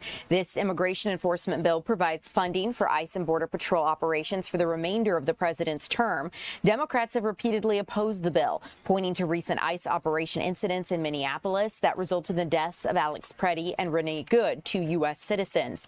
Now, the roughly $5 million will be used for contingency costs, and this all comes in addition to nearly $140 billion in immigration enforcement funding. Republicans authorized that last year for ICE as well as Customs and Border Protection. So we're really looking at, if we do the math here, over $200 billion when it comes to immigration funding for ICE and Border Patrol. The president did say that this provides $38 billion to ICE, $26 billion to Border Patrol, and this is something that was a priority of his administration.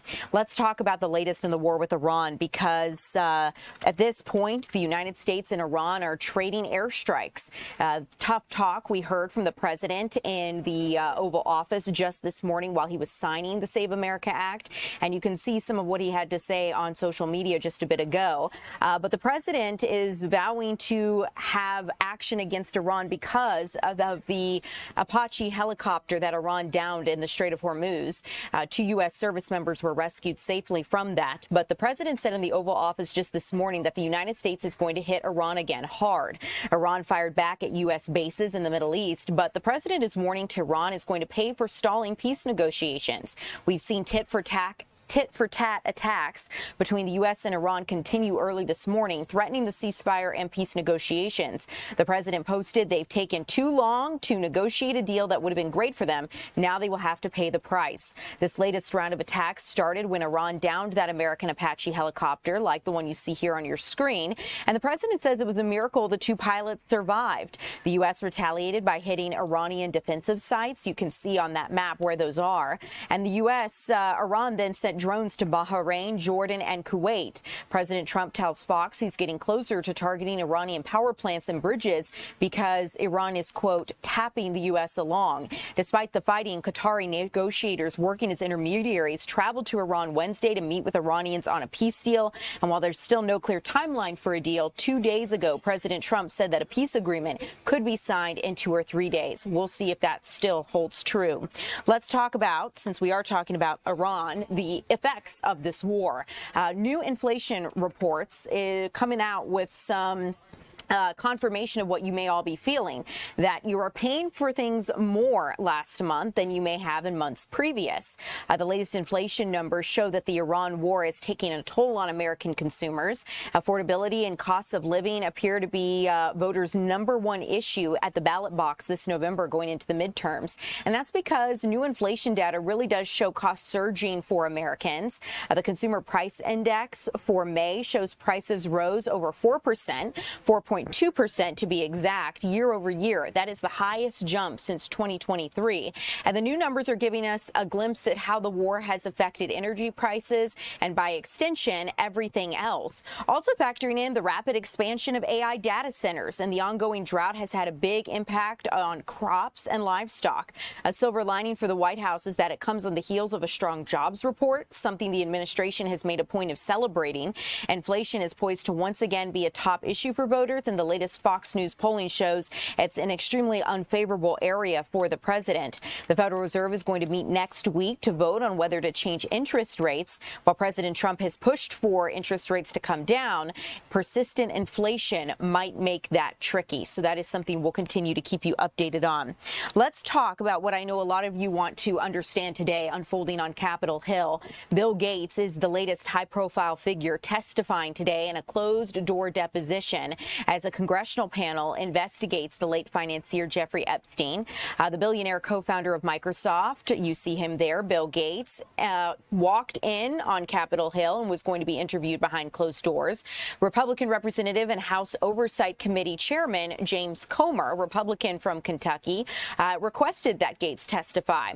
Gates has appeared multiple times in the Epstein files, and including calendar entries for meetings between the two, email correspondence and photos photos. And the professional relationship allegedly kicked off in 2011 between Gates and Epstein, 3 years after Epstein pled guilty to soliciting prostitution from a minor. Now, Gates has spoke to the press ahead of the hearing. I'd like to let you listen to what he had to say before his testimony, as well as what Representative James Comer had to say. I'm glad to be here voluntarily to testify to help with the committee's work. I'll start with an opening statement in the hearing room.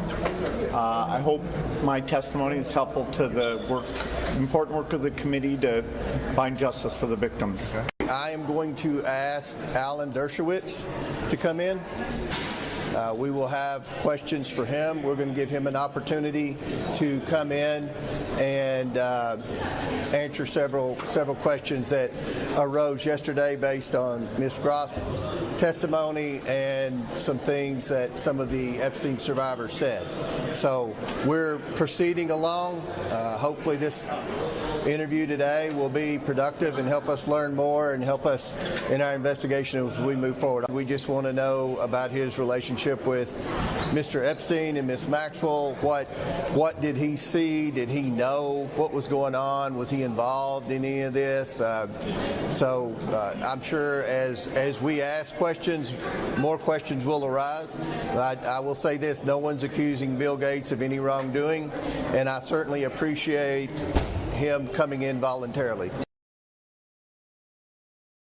So you were listening to Representative James Comer speaking a little bit about what was to unfold on Capitol Hill today. One thing that I did find interesting that the representative also had to say is that he says that every time they interview some of these high-profile figures on Capitol Hill, be it Commerce Secretary Howard Lutnick, Bill Gates, or whomever else comes forward, they then take, and Lex Wexner, they then take the transcripts of that closed-door testimony and review it with the victims and the survivors of trafficking and some of Epstein's crimes, and they go through it with them to see if it rings any bells, to see if the victims think of anything based on what these men have to say. So that was something I found interesting, and something that the representative James Comer said that they try to do to make sure that they are able to get all of the information that they can. They say they're going to continue to bring people in and ask tough questions. In addition to Alan Dershowitz, you heard he wants to speak with Epstein's former defense lawyer. One thing that he said is he also wants to interview Acting Attorney General Todd Blanche. So we expect to see more high-profile figures come in and be interviewed by this congressional committee as they continue to probe into Jeffrey Epstein's crimes. Alan Dershowitz, in case you're unfamiliar, was a member of Epstein's defense team and helped secure a controversial plea deal for Epstein nearly 10 years ago. So we're going to continue to keep you updated on this. But straight ahead, we are going to be talking about an investigation happening a little closer to home. We're going to be talking about a disputed will investigation, what this means, what the controversy is, and an update straight ahead.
Welcome back, everyone. I'm Ariel Onstadt. Thanks so much for being in here with us. It is great to see you on our Wednesday afternoon. Let's talk about that investigation I was alluding to right before we went to break, which is, let's get the update from investigative reporter Johnny Edwards at the Center Square, because, Johnny, I understand you've been covering this will in dispute, and now there's some missing body cam footage with a judge, his brother. So let's talk about this. Give us the overview of the story for those who may not be familiar, and what's the latest update? Thanks for being with us.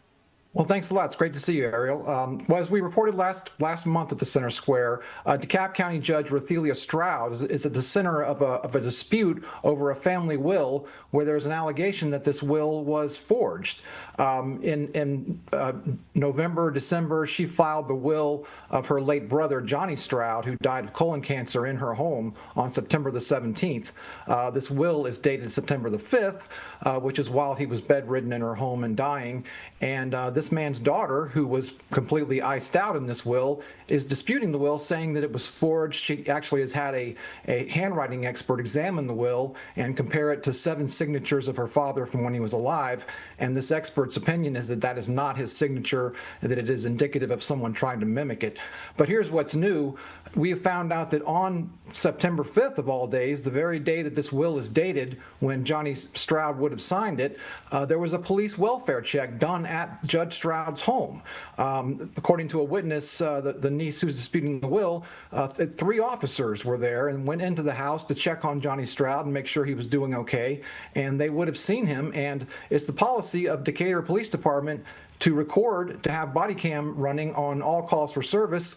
There is no body cam. I have filed open records requests trying to get the body cam, because that would be very, very important to this case, to see what kind of state he was in on that day. Was he of a sound mind? What kind of health was he in? But the Decatur Police Department, the same city for which Judge Stroud is the chief municipal court judge, does not have any body cam. Interesting, Johnny. You know, a lot of questions come to my mind, and as you were kind of going through the overview of now this body cam video is missing of the welfare check that was done on this brother, and how, you know, officers are required to have that footage. So why is it just conveniently not there? I think that's the question you're asking. Well, that's the question, and that is why there appears to be an appearance of a conflict of interest. Now, I requested this body cam back in early February. Incidentally, the niece who's disputing the will also requested it around that same time, I think within a few days of me doing it. At the time, they said there was no body cam, that for some reason it wasn't uploaded. I went back a few months later, when it came time to do this story, and asked the police chief, Chief Scott Richards, what's going on with this body cam? Why, if there was 3 officers out there, how come there's no body cam? He at that time told me, well, that's because by policy, this body cam, because it was just for a welfare check, was considered to be non-evidentiary, and so meaning it wasn't needed for evidence in any reason. So it would have been purged after 6 months, and he gave me the date of March the 4th for when this video would have been purged from the system. And I went back and said, well, the problem with that, Chief, is that we asked for it on February 2nd. And Jamina Stroud, a citizen, asked for it on February 5th. Both of us were told there was no video on that date. That was a month before your retention date that you're giving. Why was there no body cam provided to us then? He has so far not given me an answer to that question. Johnny, I can imagine that as you're piecing this together, this is something you're going to continue to ask questions on. We're running out of time here, but really quickly as we wrap up, what are some of the next steps? I think you've outlined a lot of them, but any other things you want our viewers to know as you continue this investigation? Well, a watchdog group, as well as Tom Morgan, the former DeKalb County DA, who I interviewed as a legal expert for this story, they're both saying that there needs to be some kind of an outside investigation of this, that there's just a conflict of interest with Judge Stroud. She's not only a DeKalb County Magistrate Court judge, she's also, as I mentioned, the City of Decatur's chief municipal court judge. So she presides over traffic tickets, misdemeanors, cases that the police department brings. And with them having apparently not followed their own policies when it comes to body cam, on a matter that affects her personally, where she's being sort of accused of being involved in something untoward with this will, at least in court records and court filings, that somebody needs to come in from the outside. And the idea that's been floated is for the district attorney to call in the GBI. I do not know, as we sit here right now, if that's being done, but that's something that needs to be checked on. And of course, obviously, another step is Jamina Stroud is waiting for a court date. She's actually waiting for the Atlanta Judicial Circuit to assign a replacement judge, since all the judges in DeKalb County have obviously recused themselves. This is interesting, Johnny, and something I'm going to stay tuned to you for more information on. I know this will not be the last time we talk about that story. So thanks for joining us live, and I look forward to our next update. I appreciate you. Same here. Awesome. Thanks, Johnny. Okay, guys, really quickly, with the time that we have, I want to get out to our Maria Guzman, who's talking about Play for Peace, which is a 3-week initiative designed to stop violence here in our city. Or actually, it looks like Chris is ready. Okay, so we're going to go to Chris at the Global Village Project. And Chris, I understand that a new building has been completed, all to help refugee girls here in Atlanta. And this is a first of its kind school here in the United States. We have about a couple minutes, Chris. Sorry, we have to keep it a little tighter, but I'd love to hear the update. Been a school for refugee girls here in Georgia and Atlanta, but they needed to grow, and so they have built this new school facility here in Decatur, actually taking an old building and turned it into their new facility. Today they're having their punch list items as they are growing. But I am here with the CEO here. Hi. So tell me, Allison, tell me a little bit about, first of all, about Global Village. What do you guys do? So Global Village Project is the only school of our kind in the entire United States. We are a school designed specifically for refugee girls. These are girls who've come to the United States with their families through the Refugee Resettlement Program. They typically have large gaps in their education, so not only are they learning English, they're trying to catch up on some basic school skills they did not learn. So we have them for 3 years in the middle school age where they can get caught up and launch to high school once they leave us. Awesome. We have about a minute or so left, but let's walk inside here and just take a quick look. Tell me about this, this new school, this new building that you guys have. So we had found every year we were turning away more girls than we could serve. We've been in a tiny space for 17 years where we can do 45 students a year. We launched a major capital campaign, raised $8 million, and bought this building and renovated it, which will allow us to have 100 students at a time, as well as have expanded services and offerings such as this gorgeous theater we're sitting in. Yeah, it's a beautiful auditorium, and the other buildings out there, you might be able to see through the windows. Those are some of the classrooms over there. Yeah, there's 3 buildings. We'll have 12 classrooms, 24,000 square feet. It's just a tremendous campus that's going to give so many more opportunities for our students. This takes money. You guys are nonprofit. You take donations. Our girls pay nothing to come to our school. We are purely funded by donations from individuals and foundations. So anything you want to give us, we will use straight for these girls' education. You can get us at globalvillageproject.org. I've watched those classes, and it's really wonderful to see these girls learning in this environment. And I know they're excited to come here. So yes, for the next school year. So back to you. Chris, I wish we had more time to talk about this. Such a wonderful effort. And I understand that you can also volunteer with the Global Village Project and get involved if this is something close to your heart. So, Chris Rosenthal, thanks so much for joining us live. Guys, coming up, we are going to check in with Maria on an initiative designed to stop violence here straight ahead. Quickly.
Welcome back, everyone. I'm Ariel Onstadt. Thanks so much for being here. Let's get out to our Maria Guzman, who's talking about a 3-week initiative designed to stop violence in our community.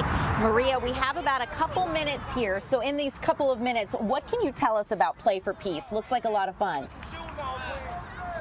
Hey, Ariel, yeah, I mean, you've heard about teen takeover, but how about these peace takeovers that are happening across the schools and libraries and community centers? Now, I know we don't have much time, but I do want to introduce you guys to 2 students who have been part of this program. So here I have Sahari, so you're 19 years old, and then Noah, who is 11. So Sahari, one thing or 3 things that you have learned from today's program about peace and de-escalation.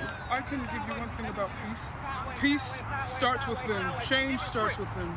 Michael Jackson once said that whenever it comes to change, many people, all they do is point fingers, but they never look within. If one wants to change the world, one must look within.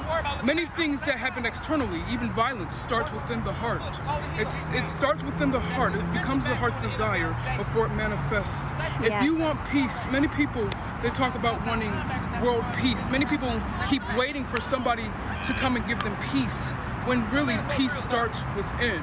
If you want peace, you must look within yourself and find that seed of peace, grow it, and then it will manifest without. Awesome. Thank you so much for that. And then Noah, just really quick, what's one thing that you've learned so far in this program? One thing I learned about this program is that they help you escalate problems to where you don't have to fight or anything, where you can only tell a teacher or anything.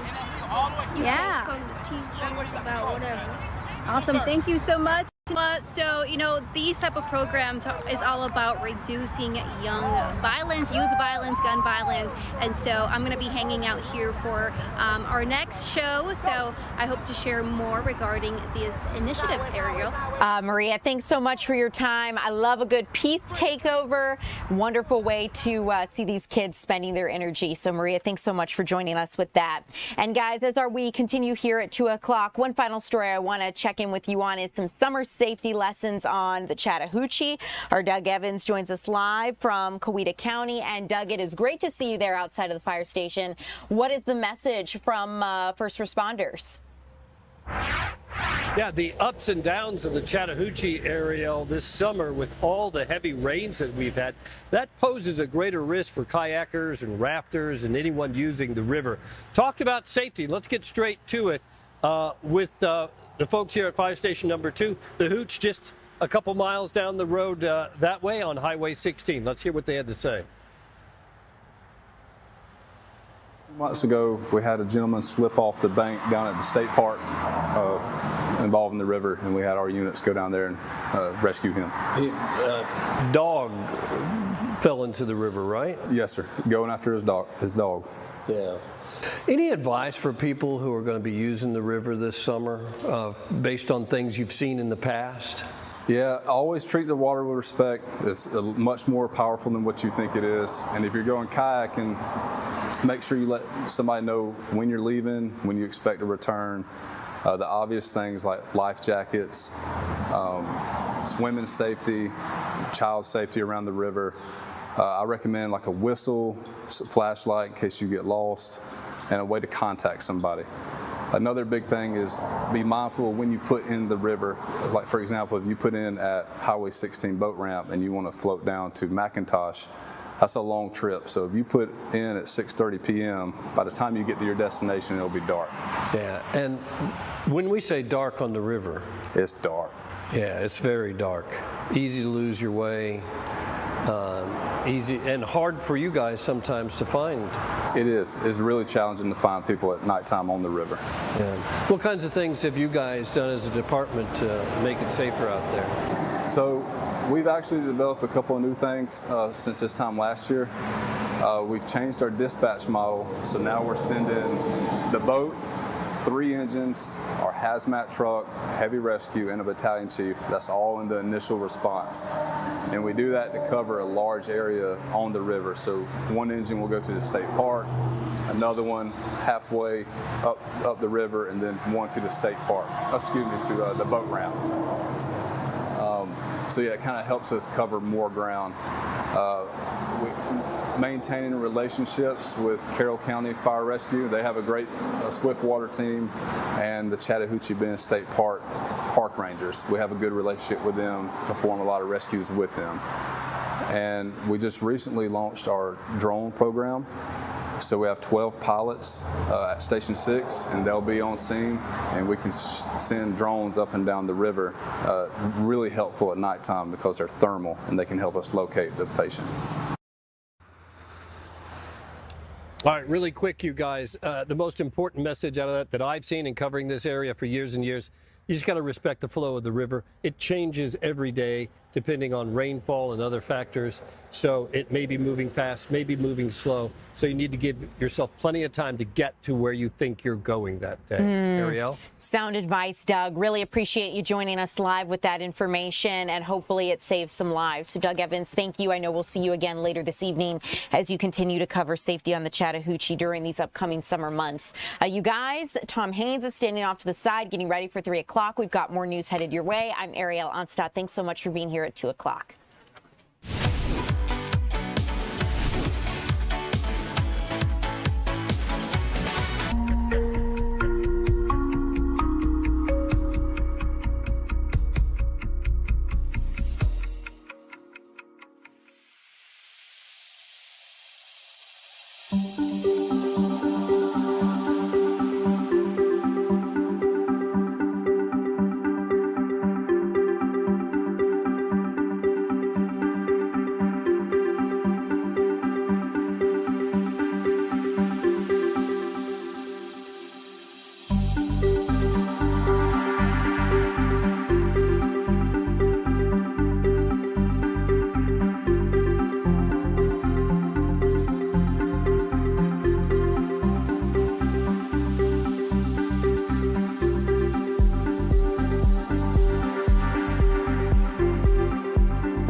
Good afternoon, everybody. Welcome to the 3 p.m. streaming hour here on Fox Local. I'm Tom Haynes with you live here in the Fox 5 Atlanta newsroom. So happy you're with us. Boy, we got a jam-packed afternoon to get to. Want to take you live out now to Mercedes-Benz Stadium where things are heating up. And the countdown is on to FIFA World Cup.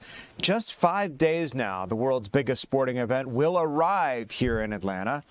The first of 8 FIFA World Cup matches will be played right here with hundreds of thousands of fans expected to visit the city over the next month. Crews have been working around the clock.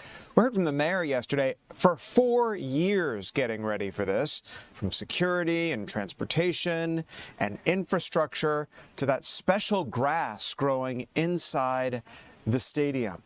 It's a huge, massive undertaking, and as Atlanta prepares to welcome the world, city leaders are working to reassure fans that security plans are in place both inside and outside the stadium. Today, the mayor and top public safety officials held a news conference and a detailed look at those preparations. Let's get out to Fox 5's Deidre Dukes, who was there and joins us now live with more. Yesterday, Deidre, when the mayor spoke, he was joyful and excited. What was his demeanor like out there today? I'd say pretty much the same. We talked about several different topics. All the ways that the city of Atlanta is prepared for the influx, the hundreds of thousands of visitors that they expect to converge on the city over the next several weeks. We're joining you live from Atlanta Police Headquarters, and that is where our viewers were able to, via Fox Local, really see firsthand, listen in firsthand to that news conference. It was almost about an hour where the mayor of Atlanta, joined by the Atlanta Fire Chief, the Atlanta Police Chief, and other city officials, really laid out for us, gave us the blueprint of how they expect not only to keep the fans safe, both visitors and locals alike who are soccer enthusiasts who will be coming down to enjoy all that the city of Atlanta has to offer during the FIFA World Cup matches, but also what they're going to do for the residents, those who live here 365, business owners who operate their businesses here, to ensure that the services that we expect the city of Atlanta to provide to us, police, fire services, other services every day, that those will continue as usual. Now, just today, we saw the city's Joint Operations Center activated. And that center also is located right here at the Atlanta Police Headquarters. That was activated today.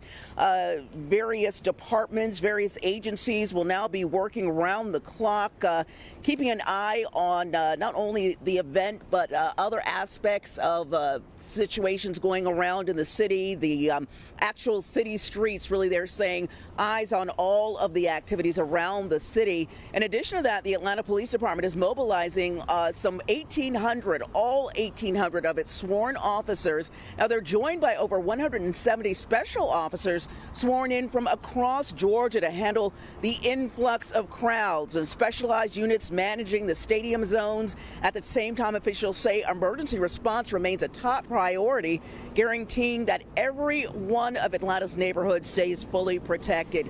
Here's what Chief Darren Shearbaum had to say about how operations will play out here over the next several weeks. Long before the first team arrived, long before the first ticket was even sold, long before the first whistle would be blown on Monday. Together, we and our partner agencies, we've conducted full-scale operational drills and tabletop exercises. We've strengthened coordination between transportation, emergency management, public safety, and critical infrastructure partners. We've tested our plans and we've refined our plans, and then we tested them again. Readiness is not just something that you build in a week or in a few months. Readiness is built through years of preparation, and we have done that. And readiness is not just about downtown, where the stadium is, the hotels, etc. We plan to make sure that the entire city of Atlanta is safe, even as we have hundreds of thousands of visitors in our downtown spaces. And that is Atlanta Mayor Andre Dickens, who was also on hand for the news conference, joined by the various chiefs of fire and police, just really laying out exactly how they plan to carry out the business of the city and ensure visitors and locals do remain safe over that 6-week period. Just trying to do everything that they can, and also encouraging people who live here in Atlanta and the surrounding areas to come on in and enjoy all the fan fests and other events surrounding that have kind of been built around the main event there at what will be Atlanta Stadium here for the next several weeks, Tom.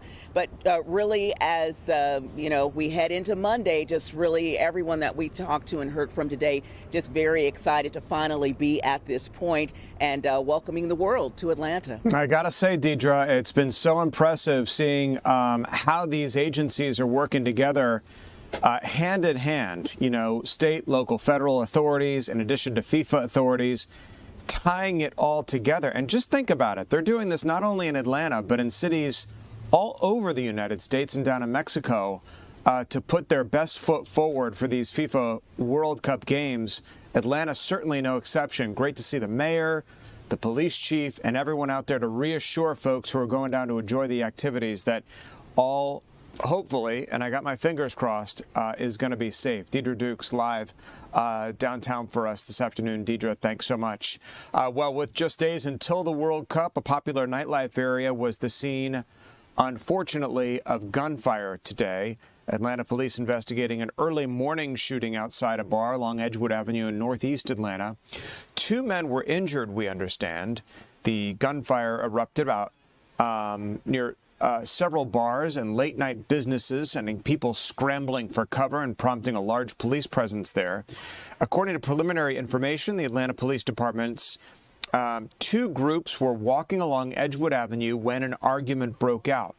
Investigators say that a man who was with his girlfriend displayed a gun during the confrontation. Police say a man from the other group then pulled out a gun and opened fire, striking the armed man twice in the chest. Well, after the shooting, police said that the wounded man's girlfriend picked up his firearm and chased members of the other group east along Edgewood Avenue while firing multiple rounds. It's like a scene out of a movie here. During that exchange, a second man was struck in the leg. Officers responding to the scene found 1 victim suffering from 2 gunshot wounds to the chest. A second victim was later located with a gunshot wound to his leg. One witness said that the people inside the club began ducking after reports of shots being fired outside. So I was in the club and I just saw people ducking, and apparently there was some shots going on outside, and they said somebody was shooting. So I was basically trying to make sure everybody around me was safe, but I saw everybody ducking and I'm looking outside to make sure my truck is protected. But apparently a security guard had to use his firearm on somebody because they were outside arguing with a female and it got a little out of hand. Atlanta police said surveillance video and witness statements indicated the armed man and his girlfriend were the primary aggressors in the incident. Both were taken into custody and face charges related to the shooting. Police said that the charges are still being finalized as this investigation continues.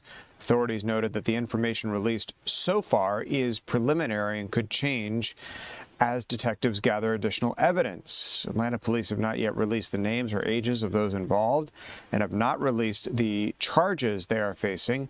Additionally, the medical conditions of the 2 people struck by bullets has not been released.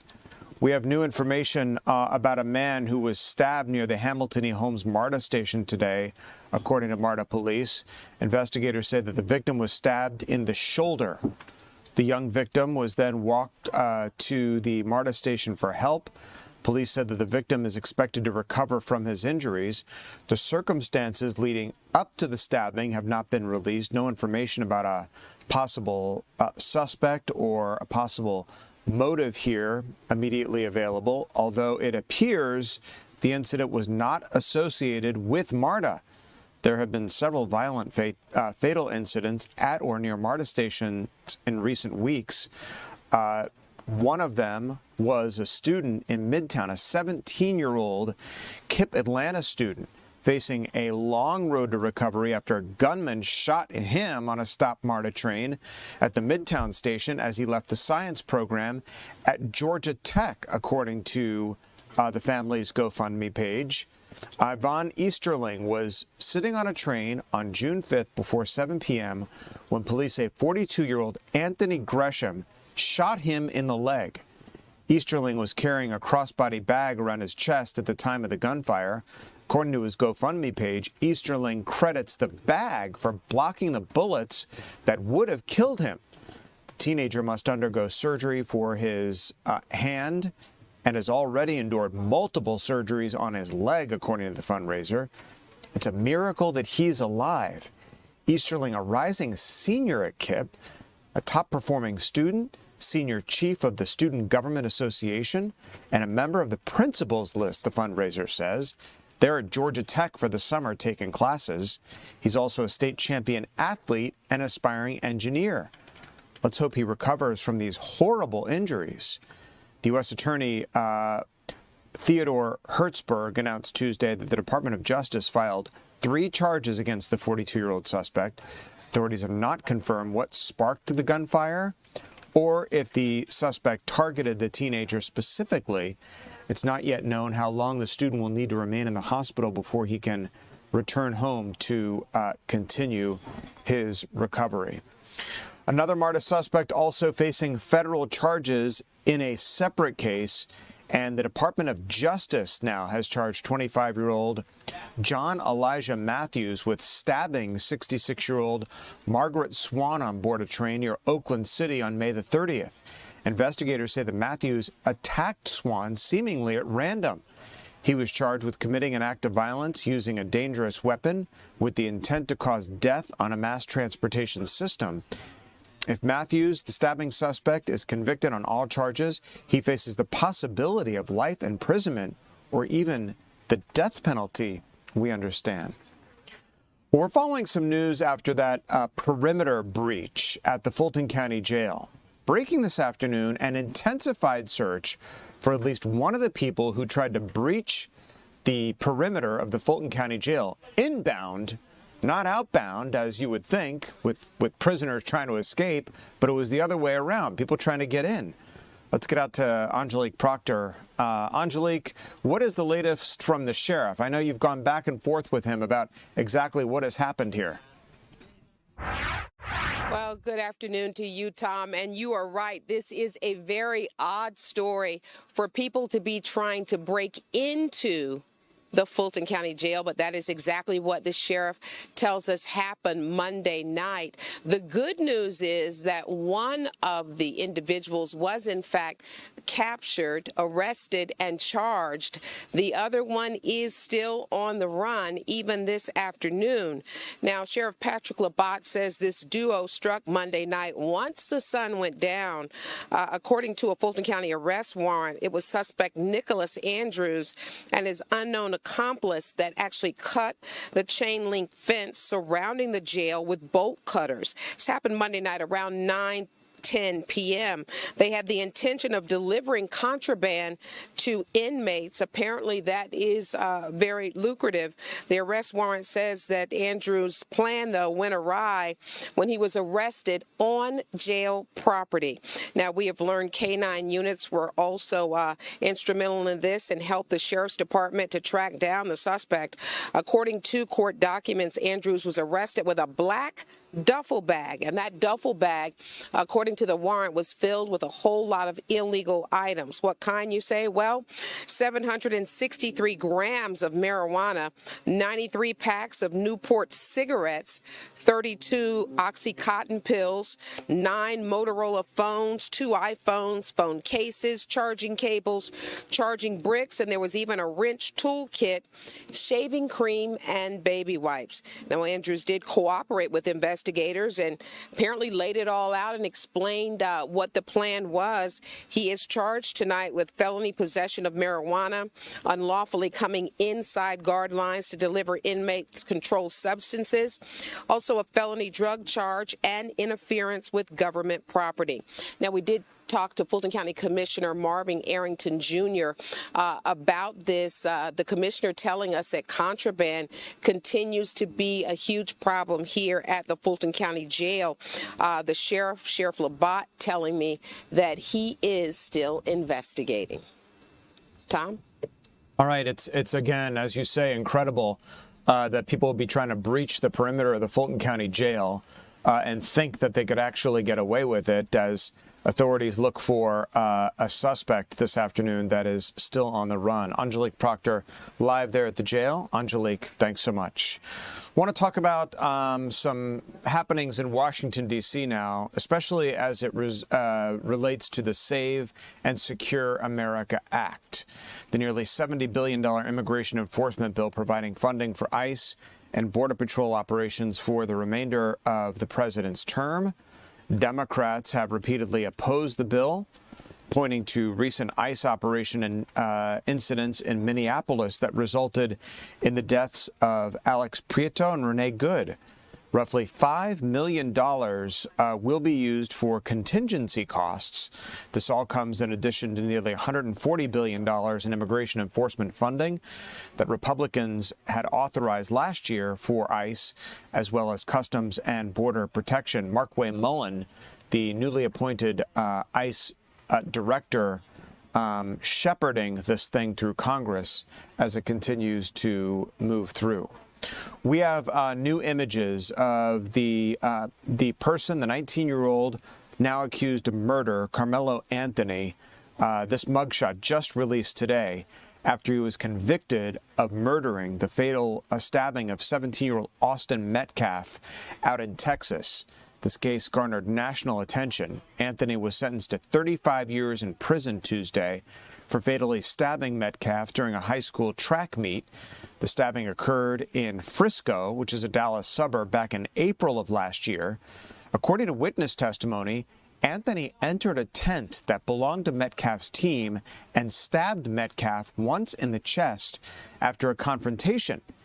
Anthony's defense team said that he stabbed Metcalf in self-defense, acting out of, quote, a split-second fear and chaos after Metcalf pushed him. The teens did not know each other and were from rival high schools. Jurors deliberated for less than 3 hours, so their minds pretty much made up when they started deliberating. The case drew national attention over conversations about race and safety at school events. Lawyers on both sides have said that the case has nothing to do with either one of those. We're on top of some breaking news this afternoon that we want to get to for you, and we just learned that a 17-year-old was shot in the back this morning. According to Atlanta police, the shooting happened about 11:15 this morning on Ollie Street in northwest Atlanta. Again, these details just breaking here this afternoon. The victim was rushed to the hospital by ambulance, we understand, presumably to Grady Memorial Hospital, where trauma situations like this arrive.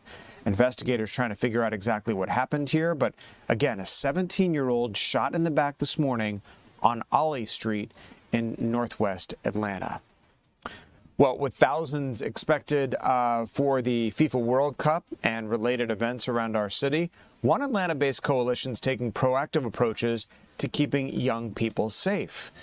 A new 3-week initiative aims to prevent violence before it starts. Let's get out to our Maria Guzman, who is live with some guests this afternoon to tell us more about what this is all about. Maria.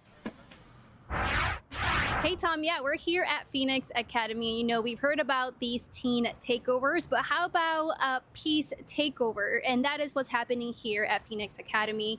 We have just different youth, kids, teens that are gathering, learning about peace. And here I have 2 important guests who have been able to talk and share about de-escalation. And the goal here is to reduce youth violence, and that even includes gun violence. So on the topic of gun violence, I do want to start off here with Coach Emery, because the topic of gun violence is very personal to you because you just had someone who was a victim.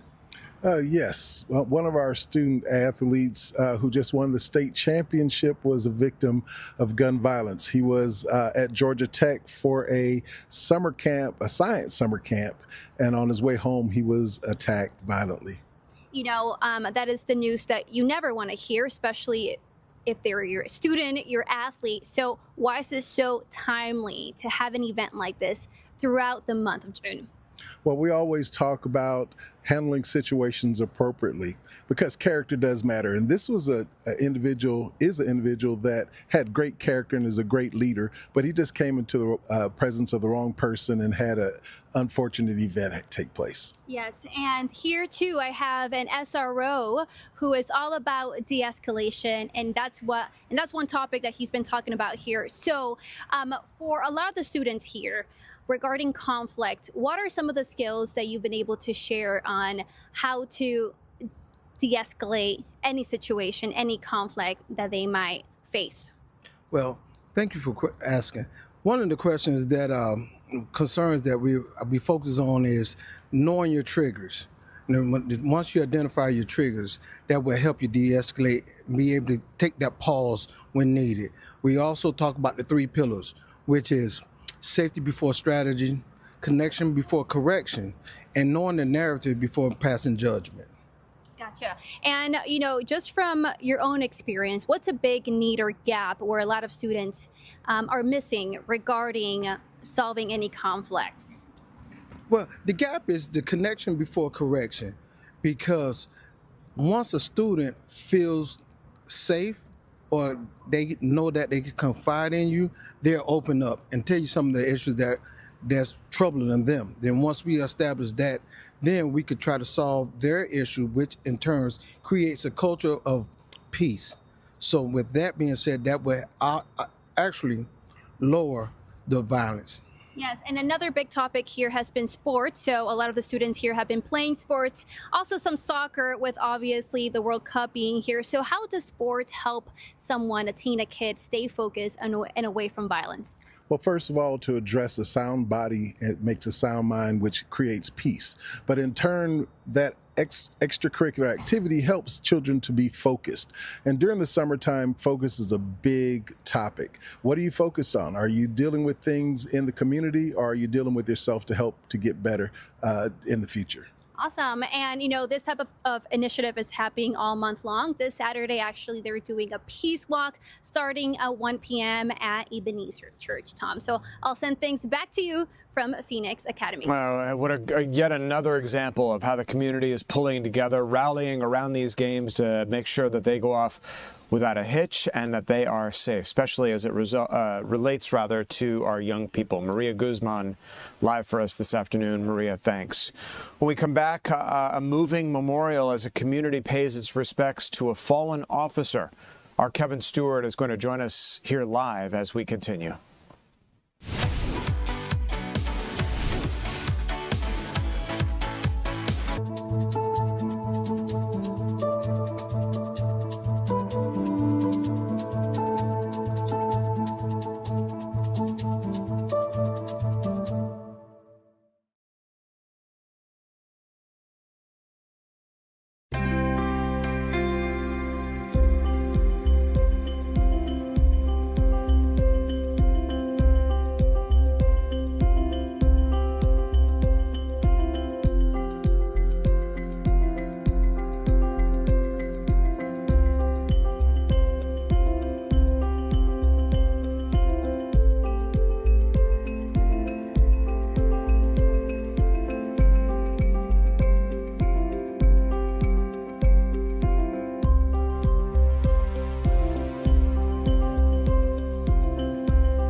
Welcome back to the 3 p.m. streaming hour. So glad you're with us this afternoon. I'm Tom Haynes with you live here at the Fox 5 Atlanta newsroom.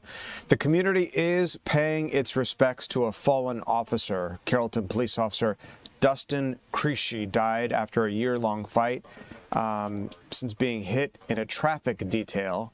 Let's get out to our Kevin Stewart live at Carrollton Police Headquarters for us this afternoon. Kevin, with how the community is remembering this officer.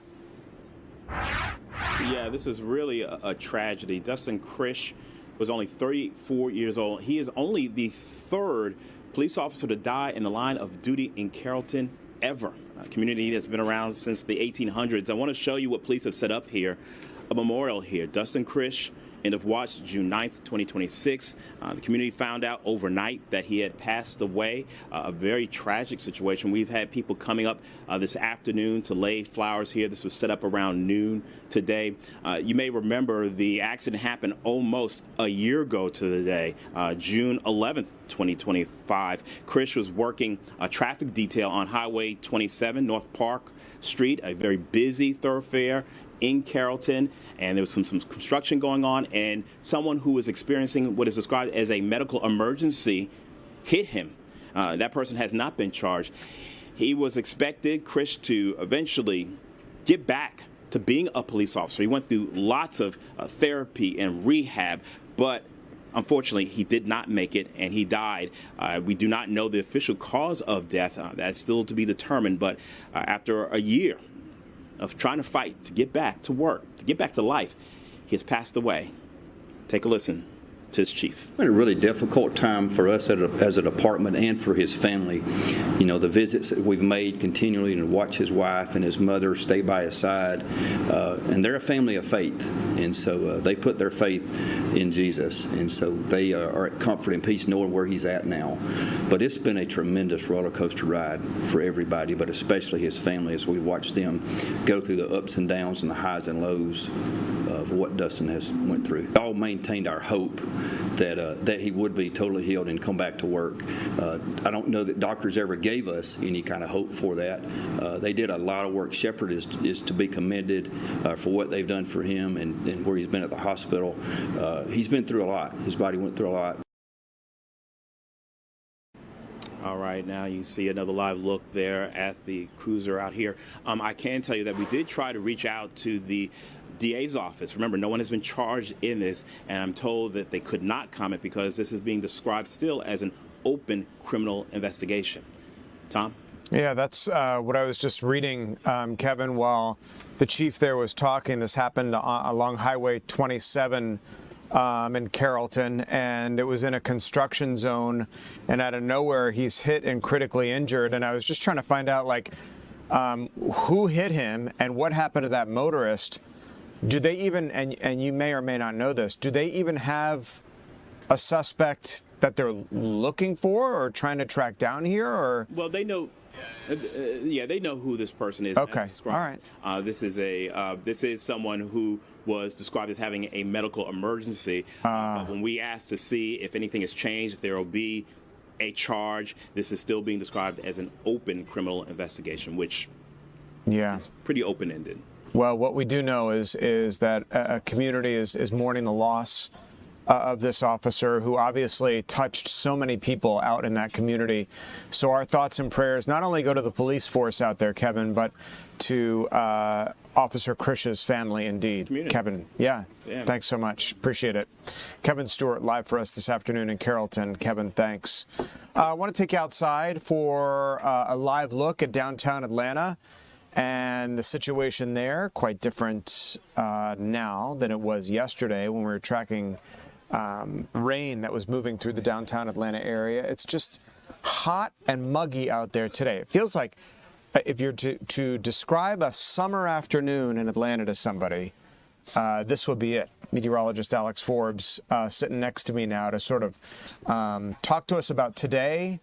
Alex, it's just muggy outside. You can barely breathe out there. Yeah, I think you could be a meteorologist. That's a very technical. I know. Well, if you ever need somebody to step in at a moment's notice.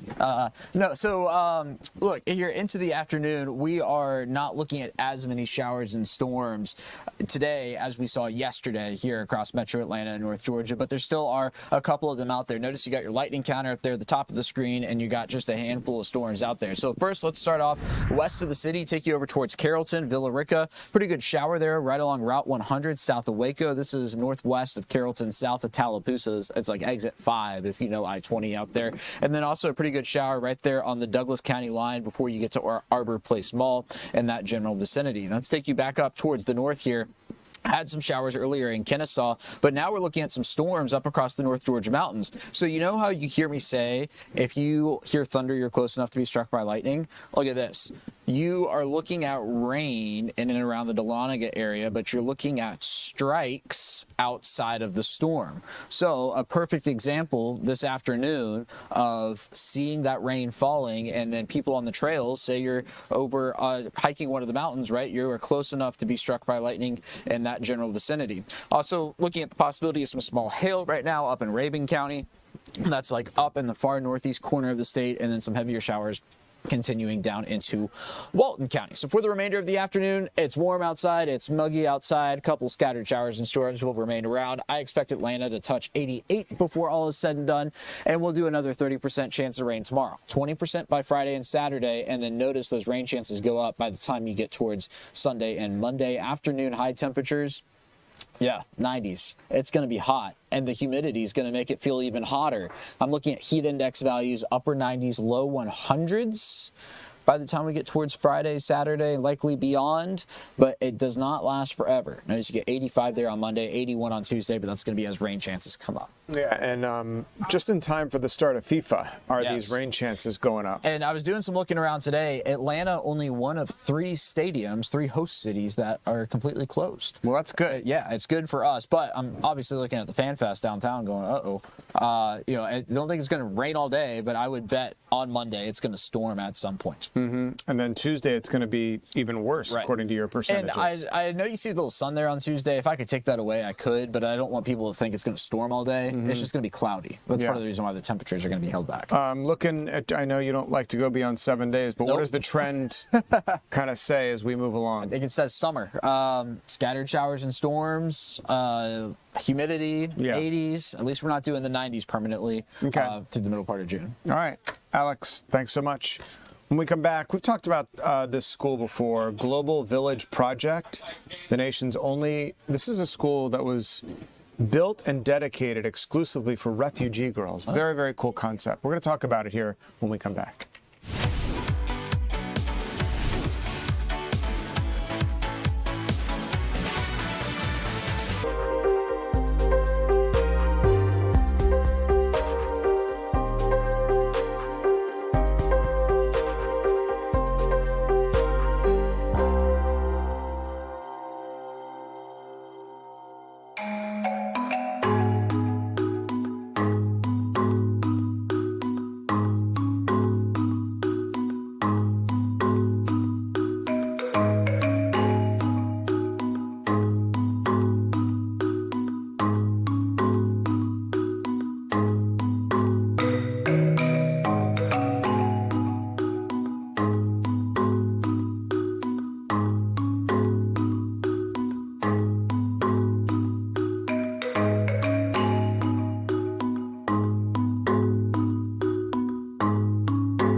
Welcome back to the 3 p.m. streaming hour here on Fox Local. I'm your host, Tom Haines, live with you in the Fox 5 Atlanta newsroom. I appreciate you streaming with us, whether you're on our free mobile app on your mobile device, Fox Local, or if you're streaming through one of our social media channels at Fox 5 Atlanta or watching on your home TV. Glad you're here as well. We're also on the radio. I don't know if you knew that or not. On 107.9 HD2 FM. You can listen to us as well if you're driving around in the car or what have you. I want to talk about a school unlike any other in the country preparing for its next chapter. It's a school we've talked about here on the stream. It's called Global Village Project, the nation's only school created exclusively for refugee girls. Let's get out to our Chris Rosenthal, who's live. Chris, the school, I understand, reached a major milestone. Tell us more about it. Yeah, of course, major milestone. About $8 million in funding to build a new school, and I'm actually in one of those new classrooms. They've been around for about 17 years in downtown Decatur, but just a small space, and they need to expand. They have about 45 students now, and you know, there's such a high demand, such a high need that they needed a new space, and that's why they purchased this space here in DeKalb County. It's actually an old church, and it's going to allow them to expand. 100 or so students will be able to come to this facility when it opens. Today, the workers and the leadership at the school came here today to go over some of the punch list items. Hope to be moving in here in a few weeks. So, you know, I got to bit of a tour of it myself, and I'll give you a little bit of a tour. This is those are some of the classrooms there, but this is another area, a library area here. Really nice. They got the bookshelves already, and then and here is a auditorium. So see, they still have some of the construction equipment here, but really beautiful. I saw this space back in October, and they've really transformed it. But I spoke a little earlier with Allison Ezell. She's the CEO of the Global Village Project, just about this facility and you know, how important this is and how this will help them grow. Let's take a listen. So these girls have been through a lot. They and their families have fled their home countries for war or persecution, and they have sought refuge in the United States through the Refugee Resettlement Program. And our school was started by volunteers who discovered that the girls, more so than their brothers, actually had major gaps in their schooling from their home countries and the refugee experience. So they were showing up in the U.S. at age 15 with third grade level math and being placed into high school. And so we seek to right that, to give them caught up in a short period of time so they can succeed in high school. You guys have been around for about 17 years or so, and time to grow. Talk to me about kind of where you were and this new space that you're going to be moving into soon. So for 17 years, our home has been inside the Decatur Presbyterian Church in downtown Decatur, where we are able to have 45 girls every year, and every year we end up turning away more girls than we have space for. So our board made the decision 2 years ago to purchase this building and renovate it. And so after an $8 million capital campaign, we are about ready in the next few weeks to open our doors, where we can serve up to 100 girls and provide a full school services such as this gorgeous auditorium we're standing in. Yeah, you're going to get more girls, better space. I mean, what will this allow for you guys to do? As a one, allows us to serve more girls, to have our mission grow and have more refugee girls in our neighborhood benefit from us. Secondly, we have more school opportunities here. We have a theater, arts, and performing and music is really critical to our girls. And now we have a stage, we have a cafeteria, we have outdoor spaces, we'll have science labs, places where these girls can learn and grow. Yeah, learning and growing, and Allison says, you know, these students are super excited to come here and be in this new space. They'll be moving in, you know, within the next month or so. So back to you. Glad to see them growing and expanding and getting the funding they need for this important school for these refugee girls. So great to see. Chris Rosenthal live for us in Decatur this afternoon. Chris, thanks so much. When we come back, we're always talking about employment opportunities and ways you can and places you can go to find out what kind of jobs are out there. We're going to head to Cobb County, where there's a summer job fair going on. Our Eli Jordan is there and is going to join us right when we come back.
Welcome back to the 3 p.m. streaming hour here on Fox Local. It's been a busy afternoon of news. Thanks so much for joining us. I'm Tom Haynes with you live in the Fox 5 Atlanta newsroom.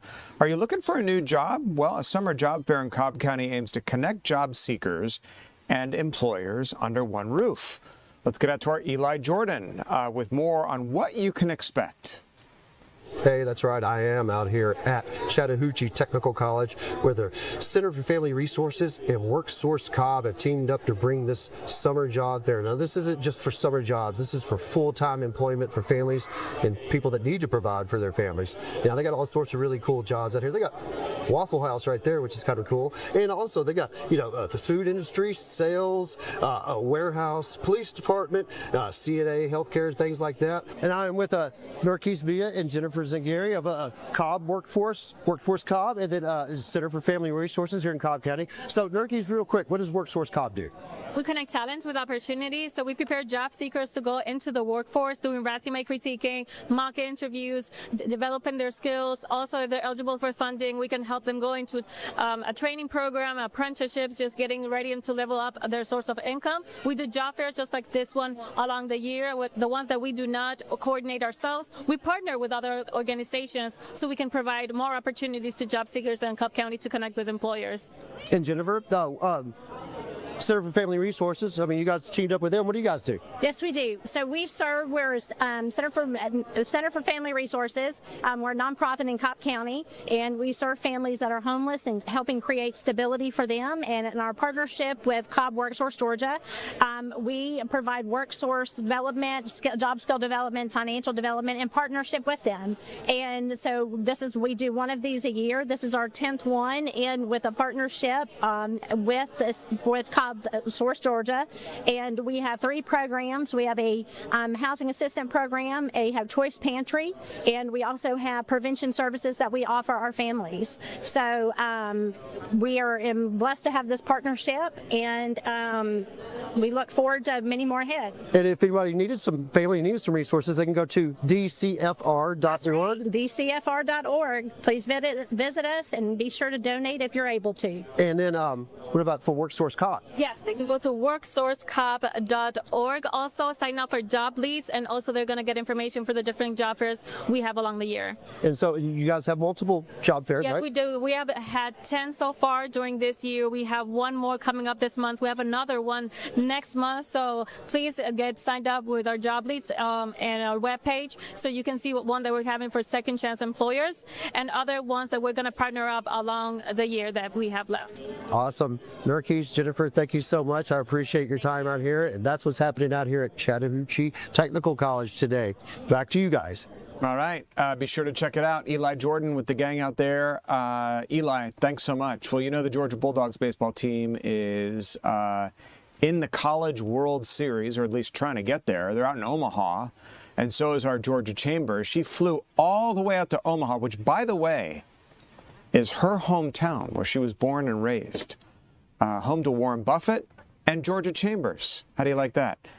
We're going to hook up with Georgia live when we come back.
Welcome back to the final few minutes of the 3 p.m. streaming hour here on Fox Local. I'm Tom Haynes. Bulldogs in Omaha ready to take home the College World Series. Someone who knows Omaha really well, because she's from there, is our Georgia Chambers. Georgia, you just touched down out in Omaha, and I'm guessing, because I'm looking right behind you, that the weather there is a hell of a lot better than it is here. Tom, I will say it is quite windy in the plains because it's really flat and there's not a lot of trees to block the wind, but I'll take the wind over the rain any day. I'm going to put my camera here and show you. I'm right in front of Charles Schwab Field, which is where the 8 teams that advance to the College World Series will play. And Tom, it might be because I'm from here, but I'm so excited to be here. And Ole Miss actually just arrived. You see their buses on the side of the street now, and we already see some fans coming out and waiting for players to walk off. There's a lot of excitement that's generated around this tournament, and you can feel it in the city. I saw a lot of people getting things ready. I'm going to check out the place that does jello shots for the teams after this, but Tom, it's the first time Georgia's been here since 2008, so I'm expecting a lot of fans to make the trip as well. So I'm excited to see who all comes out for the Dogs. What is this about the jello shots I'm hearing about, Georgia? This is a friendly competition. How many jello shots are we talking about here? Okay, thousands upon thousands. I heard somebody laughing in the background. This is very serious. This is not a laughing matter. Actually, after I finish up with you, I'm going to go check it out so I can report back. This is boots on the ground journalism. But there's a pizza shop right across the street from the ballpark, and they have all the teams that are in it, and every jello shot they sell for their specific team, like Georgia will be red, North Carolina or the other teams, they'll be blue, they'll be the team colors, and for every shot it's a count. So at the end, whoever has the most jello shots sold will win. So maybe they won't go home with the national championship title, but whoever sells the most jello shots, that's also very serious. And I'm talking tens of thousands. Like 1 year, unless you had 18,000 jello shots. So Tom, this is very serious. So boots on the ground journalism. I want participatory journalism on your part, Georgia. I want you to get in there and find out what the jello shot situation is all about and help the Bulldogs, buy enough jello shots to push them over the top. Going into this game, if you could strategize with us for just a second, tell us, how Georgia stacks up against the competition. So it's really interesting. This is a record amount of SEC teams that have been in the tournament. There's 5 this year, and there's 4, including Georgia on Georgia's side of the bracket. So Georgia will face off against Texas on Saturday night, and then they could potentially play, if they win, they'll play the winner of Oklahoma, Alabama. If they lose, they'll play the loser of Oklahoma, Alabama. And it's really interesting because these teams have not met yet this season. But something that Georgia has under their belt is the SEC tournament title, and they clinched the SEC during the regular season as well. So that gives them a lot of confidence coming into this tournament. Even though they haven't played these teams, they won the SEC. So that gives them confidence. And then you look at the regional and super regional schedule, they swept the teams. So this also gives them that confidence coming into this tournament that they've battled adversity all season long. They're coming in with something to prove. And yesterday at practice, head coach Wes Johnson said he doesn't want his players to have any regrets. So the fact that they made it to Omaha, that's great, but they don't want a trip to Omaha. They don't want to just see Warren Buffett or see how many jello shots Georgia is going to take. They want to come home with another piece of impressive hardware, Tom. So I think it's a business trip at the end of the day. They're going to take it all in and enjoy it, but they're here for business. Yeah, they are, and I know you are, but for some personal privilege, Georgia, what's it like to be back home, back on the ground in Omaha, what is a beautiful day with so much excitement around our Georgia Bulldogs? Yeah, I'll put my camera here. You can't see much from where I'm at. Let me see if I can take a peek around this truck. But truly, when I was flying in, and again, I'm biased, I'm from here, but it is a beautiful city, and it's a perfect day. I was in the middle row, and across the guy sitting by the window so I could watch us as we landed. I'm really excited to be back home. I haven't been back home for 3 years. I grew up going to this tournament with my dad since I was a little girl. So I actually came to a game here when Georgia last made it in 2008. So even though I don't remember that, I had a Georgia ball cap signed by all the players. So it's a really full circle moment to now be covering Georgia coming back to the College World Series in my hometown. You can tell by the smile, Tom. This is everything a girl can ask for. You're beaming out there in Omaha. Looks like from the little pan around that you gave us, a very wholesome, clean, beautiful city. You're right, where Warren Buffett hails from, Georgia Chambers hails from, and the Bulldogs are there trying to get it back together and win a College World Series. 52-19 going into this series, and we're going to be following them every step of the way, Georgia. We're so glad to have you out there and appreciate you joining us here in the 3 p.m. stream this afternoon. Georgia Chambers, everybody, from Omaha, Nebraska, her hometown. Thanks so much for joining us here. So happy you were with us today. I'm Tom Haynes, live in the Fox 5 Atlanta newsroom. Don't go anywhere, though. The news continues right here, right now.